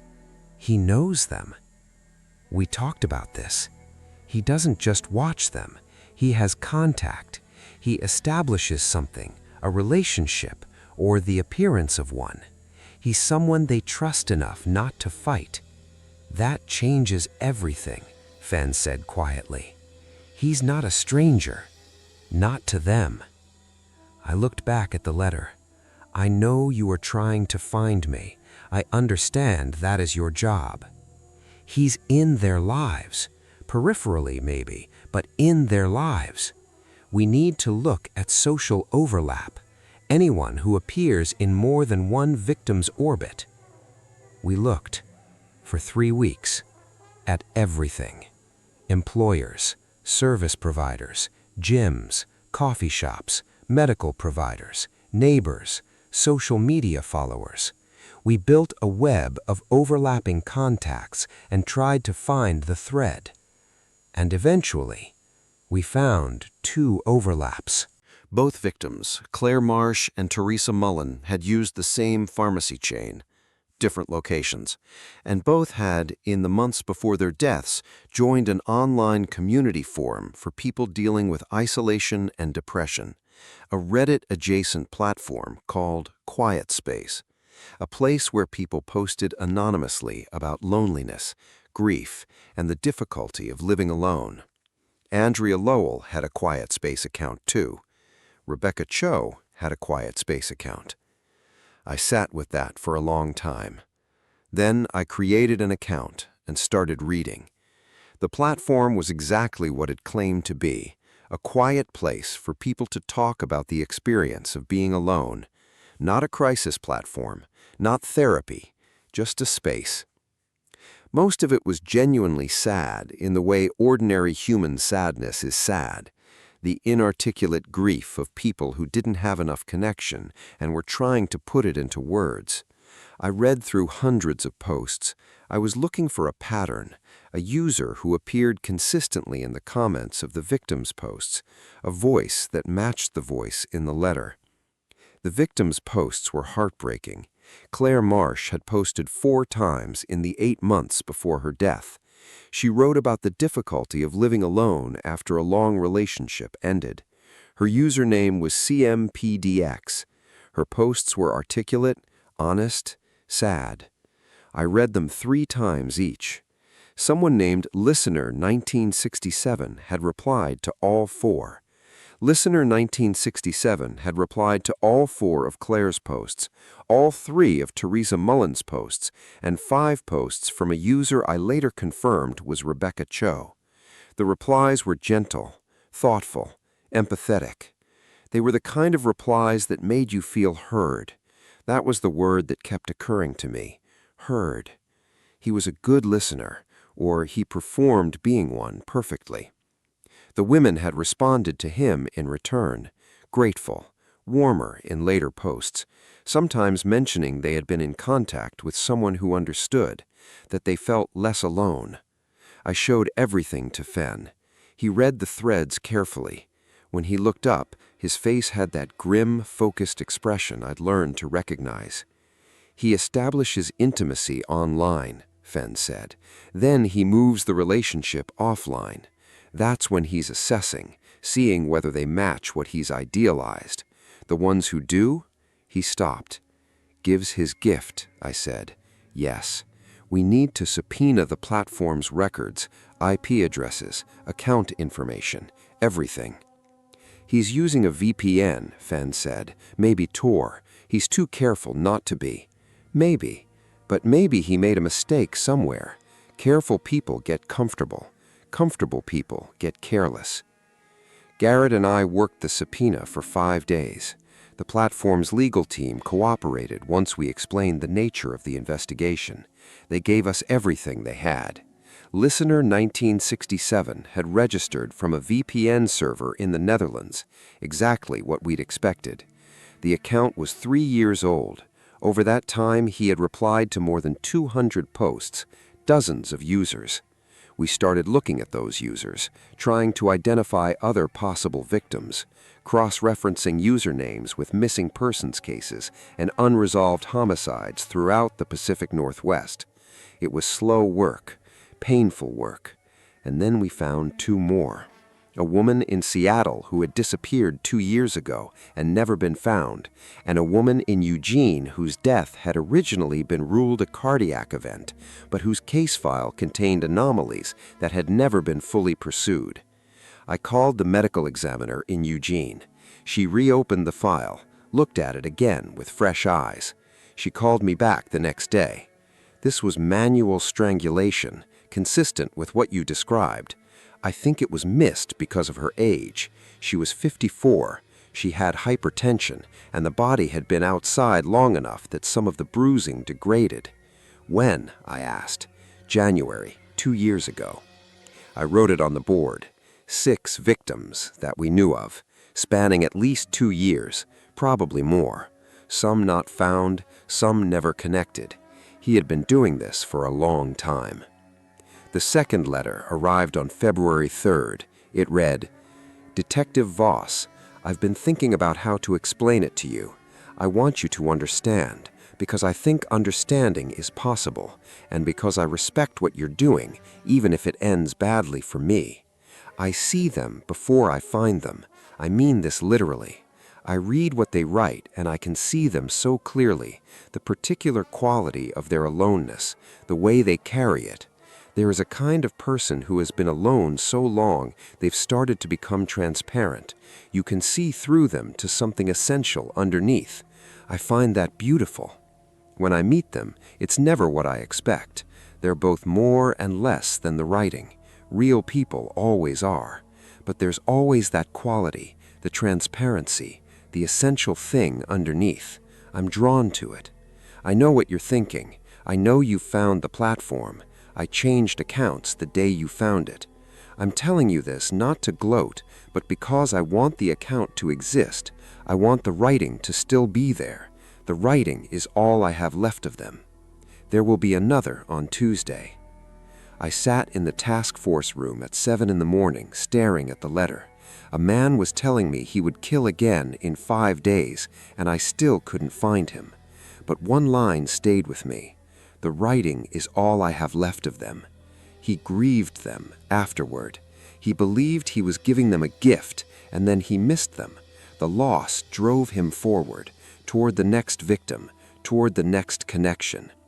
"He isn't a predator in the traditional sense," Fenn said during that afternoon's briefing. "He's not motivated by power or domination. His motivation is connection. He wants intimacy. The killing is his version of the deepest possible connection. He believes he's giving them a gift, but afterward they're gone, and he experiences loss, and that loss drives the need for the next connection. He's grief-driven," I said. "He's lonely," Fenn replied, "in a way that has become pathological, and he's been lonely for a long time. Long enough that the only intimacy he can imagine is the one he's invented." "Can we use that?" Garrett asked. Fenn looked at him. "Possibly. If we can establish contact?" "He's already established contact," I said. "The letters. He wants contact. He wants me to understand him." "Yes," Fenn said carefully. "So I write back." The room went quiet. "A public statement," I continued, "not a letter. That would go to a P.O. box he probably doesn't even check.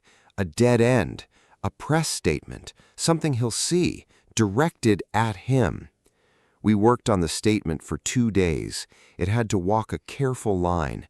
We acknowledged the letters without revealing operational details. We used Fenn's language, understanding, connection, listening.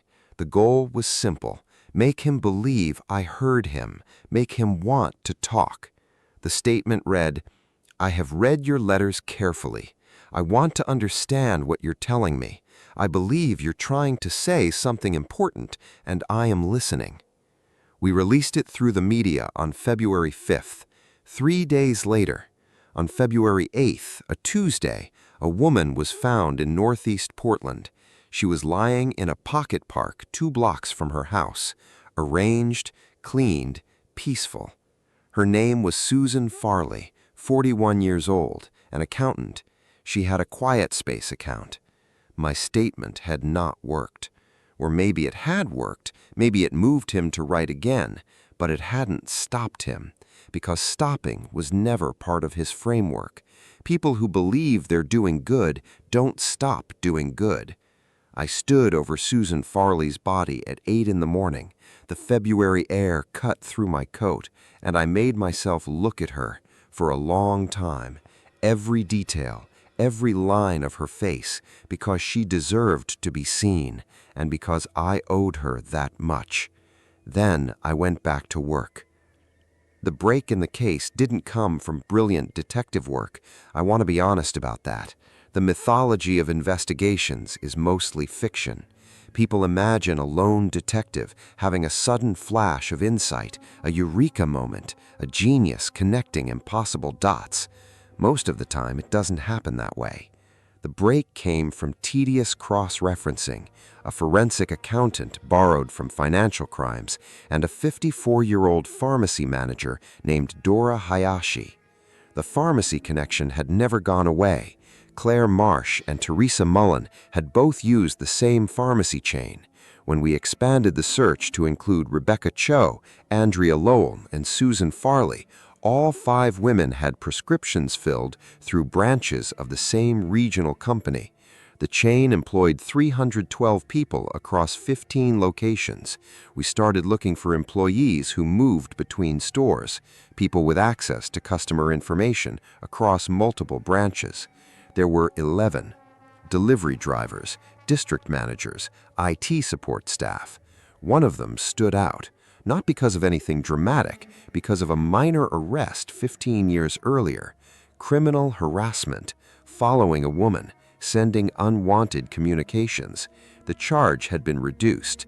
He completed probation and counseling. The case disappeared into the past. His name was Martin Aldrich, 47 years old. He had worked for the pharmacy company for 12 years, an IT support technician. That position gave him access to every store's system, every customer profile, names, addresses, prescription histories, medical information, the intimate inventory of a person's life. Dora Hayashi mentioned him while we interviewed pharmacy employees. We asked whether any staff member had ever made her uncomfortable. She hesitated, said she didn't want to get anyone in trouble. Then she mentioned Martin. She said he was always professional, always polite, but whenever he worked in her store, she noticed something. He lingered over customer profiles, longer than necessary, looking at the information with a strange level of attention, a focus she couldn't quite explain, but one that made her uneasy. I looked deeper into Martin Aldrich. He lived alone, had lived alone for 12 straight years. He was 6'2". He had no social media presence under his real name. I obtained a warrant for his internet records. The account used by listener 1967 had been created through a VPN, just as we'd expected, but the VPN itself had to be paid for, and after weeks of legal requests and FBI assistance, we finally obtained those records. The VPN account had been purchased using a credit card, registered to Martin J. Aldridge, Northeast Portland, his own credit card. He had hidden behind layers of anonymity for years and then made the simplest mistake possible. Careful people get comfortable. Comfortable people get careless. I stood in the task force room at 10 o'clock that night. The evidence spread across the table. 11 months of work, hundreds of hours, 6 dead women, and finally, a name, a real name. I looked at Garrett. We have him. Garrett nodded. We have him. The search warrant for Martin Aldridge's house on Northeast Skidmore was executed at 6 in the morning on March 17th. I was there. I insisted on being there. Garrett argued with me about it and lost. The house was a modest craftsman bungalow, well-maintained, completely unremarkable. The kind of house on the kind of street where nobody really knows their neighbors. His car was in the driveway. He was home. He answered the door wearing pajamas and slippers. A tall, thin man, neat gray beard, wire-rimmed glasses, and eyes I will think about for the rest of my life.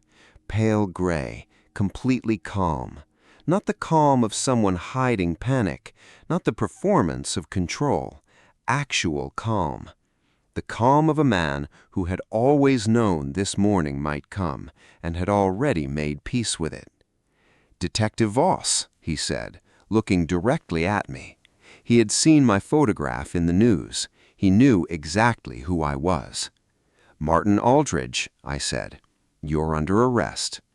He nodded, raised his hands, and surrendered without resistance. No argument, no attempt to run, no anger, no fear. From the first moment to the last, he was entirely cooperative. While the arrest team processed him, the rest of us searched the house. The main floor was painfully ordinary. A neat living room, a bookshelf filled with paperback novels, a kitchen that smelled faintly of coffee, a small office, a computer, a printer, the same printer model that matched the letters he'd mailed. Nothing dramatic, nothing that screamed monster, just an ordinary home. Then we found the basement. I went downstairs after the initial sweep confirmed it was secure. The stairs were narrow. The basement had been finished years earlier, and it had been designed for a purpose. A large utility sink, a stainless steel work table, shelves lined with medical-grade cleaning supplies, everything organized with the precision of a laboratory or a hospital. Nothing was out of place, nothing was random. Every item had a location. Every location had a purpose. A folding table stood near one wall. On it sat a high-end portable speaker. Later, we would learn he played classical music while he worked. Mozart, Beethoven, Bach. Music filled the room while he cleaned the bodies. And then I saw the wall. Photographs, dozens of them. Not photographs of the women after death, photographs of them while they were alive. Social media images, quiet space profile photos, security camera stills, pictures gathered during surveillance, all carefully arranged like an art gallery. Each photograph had a handwritten card beneath it, a single word, a single quality he believed defined them. Claire Marsh, luminous. Teresa Mullen, dignified. Rebecca Cho, radiant. Andrea Lowell, tender. Susan Farley, serene. I stood there for a long time, looking at those faces, looking at those words, thinking about the letters. There is a kind of person who has been alone so long they've started to become transparent. You can see through them to something essential underneath. I find that beautiful. He had looked at lonely women, women who felt isolated, women who wrote openly about pain on an anonymous forum, and he believed he had discovered something beautiful inside them, something pure, something worth preserving. And in the closed logic of his particular madness, he decided preservation meant stopping time, fixing them in place forever. He believed he loved them. I want to be clear about something. That belief changes nothing. It doesn't lessen what happened. It doesn't reduce the horror. 6 women were dead, 6 futures erased, 6 families broken. The nature of his delusion is not an excuse, but understanding matters, because understanding is the job. Behind the gallery wall was a fireproof safe. We opened it under court authorization. Inside were 12 notebooks, 12, handwritten, carefully organized, dating back 7 years. At first, I assumed they belonged to the victims. I was wrong. Most of the women inside those notebooks had never been harmed. Each notebook focused on a different woman, women from Quiet Space, women he had followed, written to, observed, considered. Hundreds of pages, hundreds of women, 7 years of watching, 7 years of studying strangers, 7 years of deciding who fit the image in his head. Only 6 of those women became victims. The rest were spared. Why? I never fully understood. Maybe they failed to meet his standard. Maybe circumstances changed. Maybe reality interrupted the fantasy before it could become action. Whatever the reason, the notebooks revealed something important. The murders had not created the obsession. The obsession had existed long before the murders. For 7 years, he had been managing it, containing it, suppressing it, and eventually the containment failed. The gaps between victims grew shorter. The pace accelerated. The fantasy demanded more and more and more. Standing in that basement, surrounded by photographs and notebooks and evidence of years of fixation, I realized something. We hadn't discovered a killer's workshop. We had discovered a shrine, a monument built by a man who had mistaken obsession for love and loneliness for understanding. I interviewed Martin Aldridge twice. Both interviews were conducted with legal counsel present. The first was mostly procedural. The second was different. The second interview was where I finally understood who I was talking to. Martin Aldridge had a flat affect, perfect manners, and a quality of attention I imagine very good therapists possess, the full, undivided presence of someone genuinely interested in what you have to say. When I entered the interview room, he looked at me the way most people wish to be looked at, like I was interesting, like my thoughts mattered, like I was worth listening to. I had to remind myself, consciously, to account for that, not to trust the feeling, not to mistake attention for empathy. He talked about the women with warmth, with care. He used their first names. He remembered specific things they had written years earlier, quoted them from memory, perfectly, as though every word had been carved into him. Twice during the interview he cried, quietly, not dramatically, not for sympathy, the tears of someone who genuinely believed he had lost something precious. "Do you understand what you did to them?" I asked. "I ended their lives," he said. "I understand that the law considers that to be the central fact." I stared at him. "What do you consider to be the central fact?" He thought for a moment, then answered, "What I gave them." At the end, "What did you give them?" "Peace." His voice was calm, certain. The experience of being completely seen, and then peace. "How do you know they wanted that from you?" "Because they wrote about wanting it. Not in those exact words, but that's what they were reaching for. Connection, to be seen, to matter to someone. I saw them. I made them matter." "By killing them?" I asked. "By preserving them." The way he said it made my skin crawl. Gentle, soft, completely sincere. Before the world did what the world does, before loneliness finished what it had started. I looked at him across the table, at the man who had spent years constructing an entire universe inside his head, a universe where murder was compassion, where obsession was love, where violence was mercy. "Martin," I said, "Claire Marsh had a sister in Eugene." He looked at me. "She called Claire every Sunday." His expression didn't change. So I continued. "Teresa Mullen had grandchildren. They visited her twice a year. They loved her. She wasn't alone. Neither of them were. None of them were." He sat quietly, listening. For the first time since the interview began, something shifted in his face. A tiny movement, barely noticeable, but it was there. A crack, the smallest crack. "I didn't know about the sister," he said quietly. "Because you looked at them from the outside," I replied. "You read what they wrote when they felt lonely, and you decided you knew the whole person. But you only knew the parts they chose to share. You missed everything else." The room became silent for a long time. Then he spoke. "I missed everything else."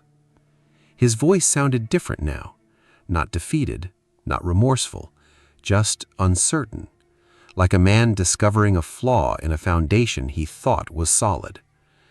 I don't know exactly what he was thinking, but I know that moment mattered, because afterward, something changed. Over the following weeks, his attorney reported a shift in his behavior. He became more cooperative, more willing to discuss details, more willing to help us locate evidence. Most importantly, he helped us find Rebecca Cho. Rebecca had been buried on a property in the Columbia Gorge, land he had access to through a hiking club, a remote area where he had spent years walking alone. Her family had spent almost a year wondering, almost a year hoping, almost a year without answers. Because of his cooperation, they finally got those answers. I don't believe he suddenly developed complete remorse. I don't believe people transform that quickly. But I think something inside his framework broke. A little. The idea that he had truly seen these women, truly understood them, that belief had supported everything. And suddenly there was evidence that he hadn't understood them at all. He missed the sister, missed the grandchildren, missed the Sunday phone calls, missed entire pieces of their lives.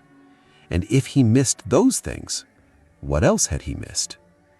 The whole structure of his self-justification depended on the belief that he knew them better than anyone else. Now that belief had a crack running through it. It wasn't enough. Nothing could ever be enough. 6 women were still gone. That reality wouldn't change. But Rebecca Cho's family finally got able to bury her. And that meant something. Sometimes in this job, meaning arrives in very small pieces, and you learn to take what you can get. Martin Aldridge pleaded guilty to 6 counts of first-degree murder in October, 14 months after Claire Marsh's body was found beside the river path. He was sentenced to life without the possibility of parole. He was transferred to a state correctional facility in eastern Oregon. I don't know if he's still writing. I don't let myself know. The victims' families, I've stayed in contact with most of them. That's not unusual in homicide work. You become part of the history of their grief, whether you intend to or not. Claire Marsh's sister calls me every October 14th, the anniversary. We talk for 20 minutes, sometimes longer. She tells me how she's doing. She tells me stories about Claire. Not the sad stories, the living stories, the funny ones, the human ones. I listen, and afterward I write them down. I don't know exactly why. Maybe because Martin Aldridge kept notebooks, and maybe the impulse to record the people we lose isn't entirely his pathology. Maybe it's just human. Teresa Mullen's granddaughter sent me a card after graduating from nursing school. The card said, "I became a nurse partly because of how people talked about my grandmother. They said she helped people. They said she was good at it. I wanted to do that too." I kept the card. Garrett and I are still partners. 6 days after Aldridge's arrest, another case came in. A man found in an alley in Old Town. Suspicious circumstances. The work continued, because it always continues. The phone rings at 2 in the morning. Something inside your chest reacts before your mind catches up. You get dressed, you get in the car, and you go. That's the job. I knew that when I took it. I know it differently now. I still think about Martin Aldridge sometimes. Not often, less than I used to.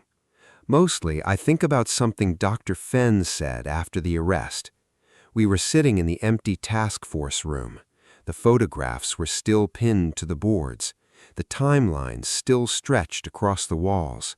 Red strings connecting names and places and dates. The whole terrible map of the case. Fenn looked around the room and said, "The frightening thing about this kind of offender isn't the violence. The violence is the outcome. The frightening thing is the logic, the internal consistency. He built a world in which he was the hero, the one who saw these women when nobody else would, the one who cared. That world was completely real to him, completely coherent. How do you fight a coherent delusion? I asked. You introduce reality, Fen said, as specifically as possible. The sister who called every Sunday, the grandchildren who visited, you make the real person visible, because delusions feed on abstraction. He loved an abstraction. When the real person appears, Fen gestured toward the board, sometimes the whole structure trembles. I thought about that for a long time, the difference between seeing someone and believing you see them. The violence hidden inside certainty, the danger of assuming you understand another person completely. Martin Aldridge sat in a basement for years, surrounded by photographs, surrounded by fantasies, convinced he was the only person who truly understood these women. And yet he missed the sister, the grandchildren, the Sunday phone calls, the ordinary details that make up a life, the pieces that matter most, the pieces that prove a person is more than their worst day, more than their loneliest thought, more than the pain they choose to write down. I thought about Claire Marsh's posts on Quiet Space. 4 posts, spread across 8 months, words written late at night, words written during difficult moments, words written when loneliness felt heavy. Martin read those words and decided they were the whole story. He mistook a chapter for an entire book, and then he killed her. But Claire had a sister in Egan who called every Sunday. She wasn't as alone as her writing sometimes suggested. None of them were. They were people having difficult stretches, people carrying burdens, people trying to survive, people using writing the way humans have always used writing, to process pain, to release it, to keep moving. Their loneliness wasn't their identity. It was only one moment inside a much larger life. Martin couldn't see that. He took that future from them. He took the getting through. That's what stays with me. Not the killer, not the methods, not the evidence board, not the photographs. The getting through. 6 women were denied the chance to continue, denied the chance to heal, denied the chance to discover what came next. I think about that, and then I go to work. 11 years in homicide, 116 cases, 69 convictions, 14 cold cases I still think about. What do I know? I know that people who do terrible things rarely believe they're doing terrible things. They build stories, frameworks, explanations, narratives that make their actions seem reasonable, sometimes even noble. It would be easier if evil were obvious, if it announced itself, if it looked different from everyone else. But it doesn't.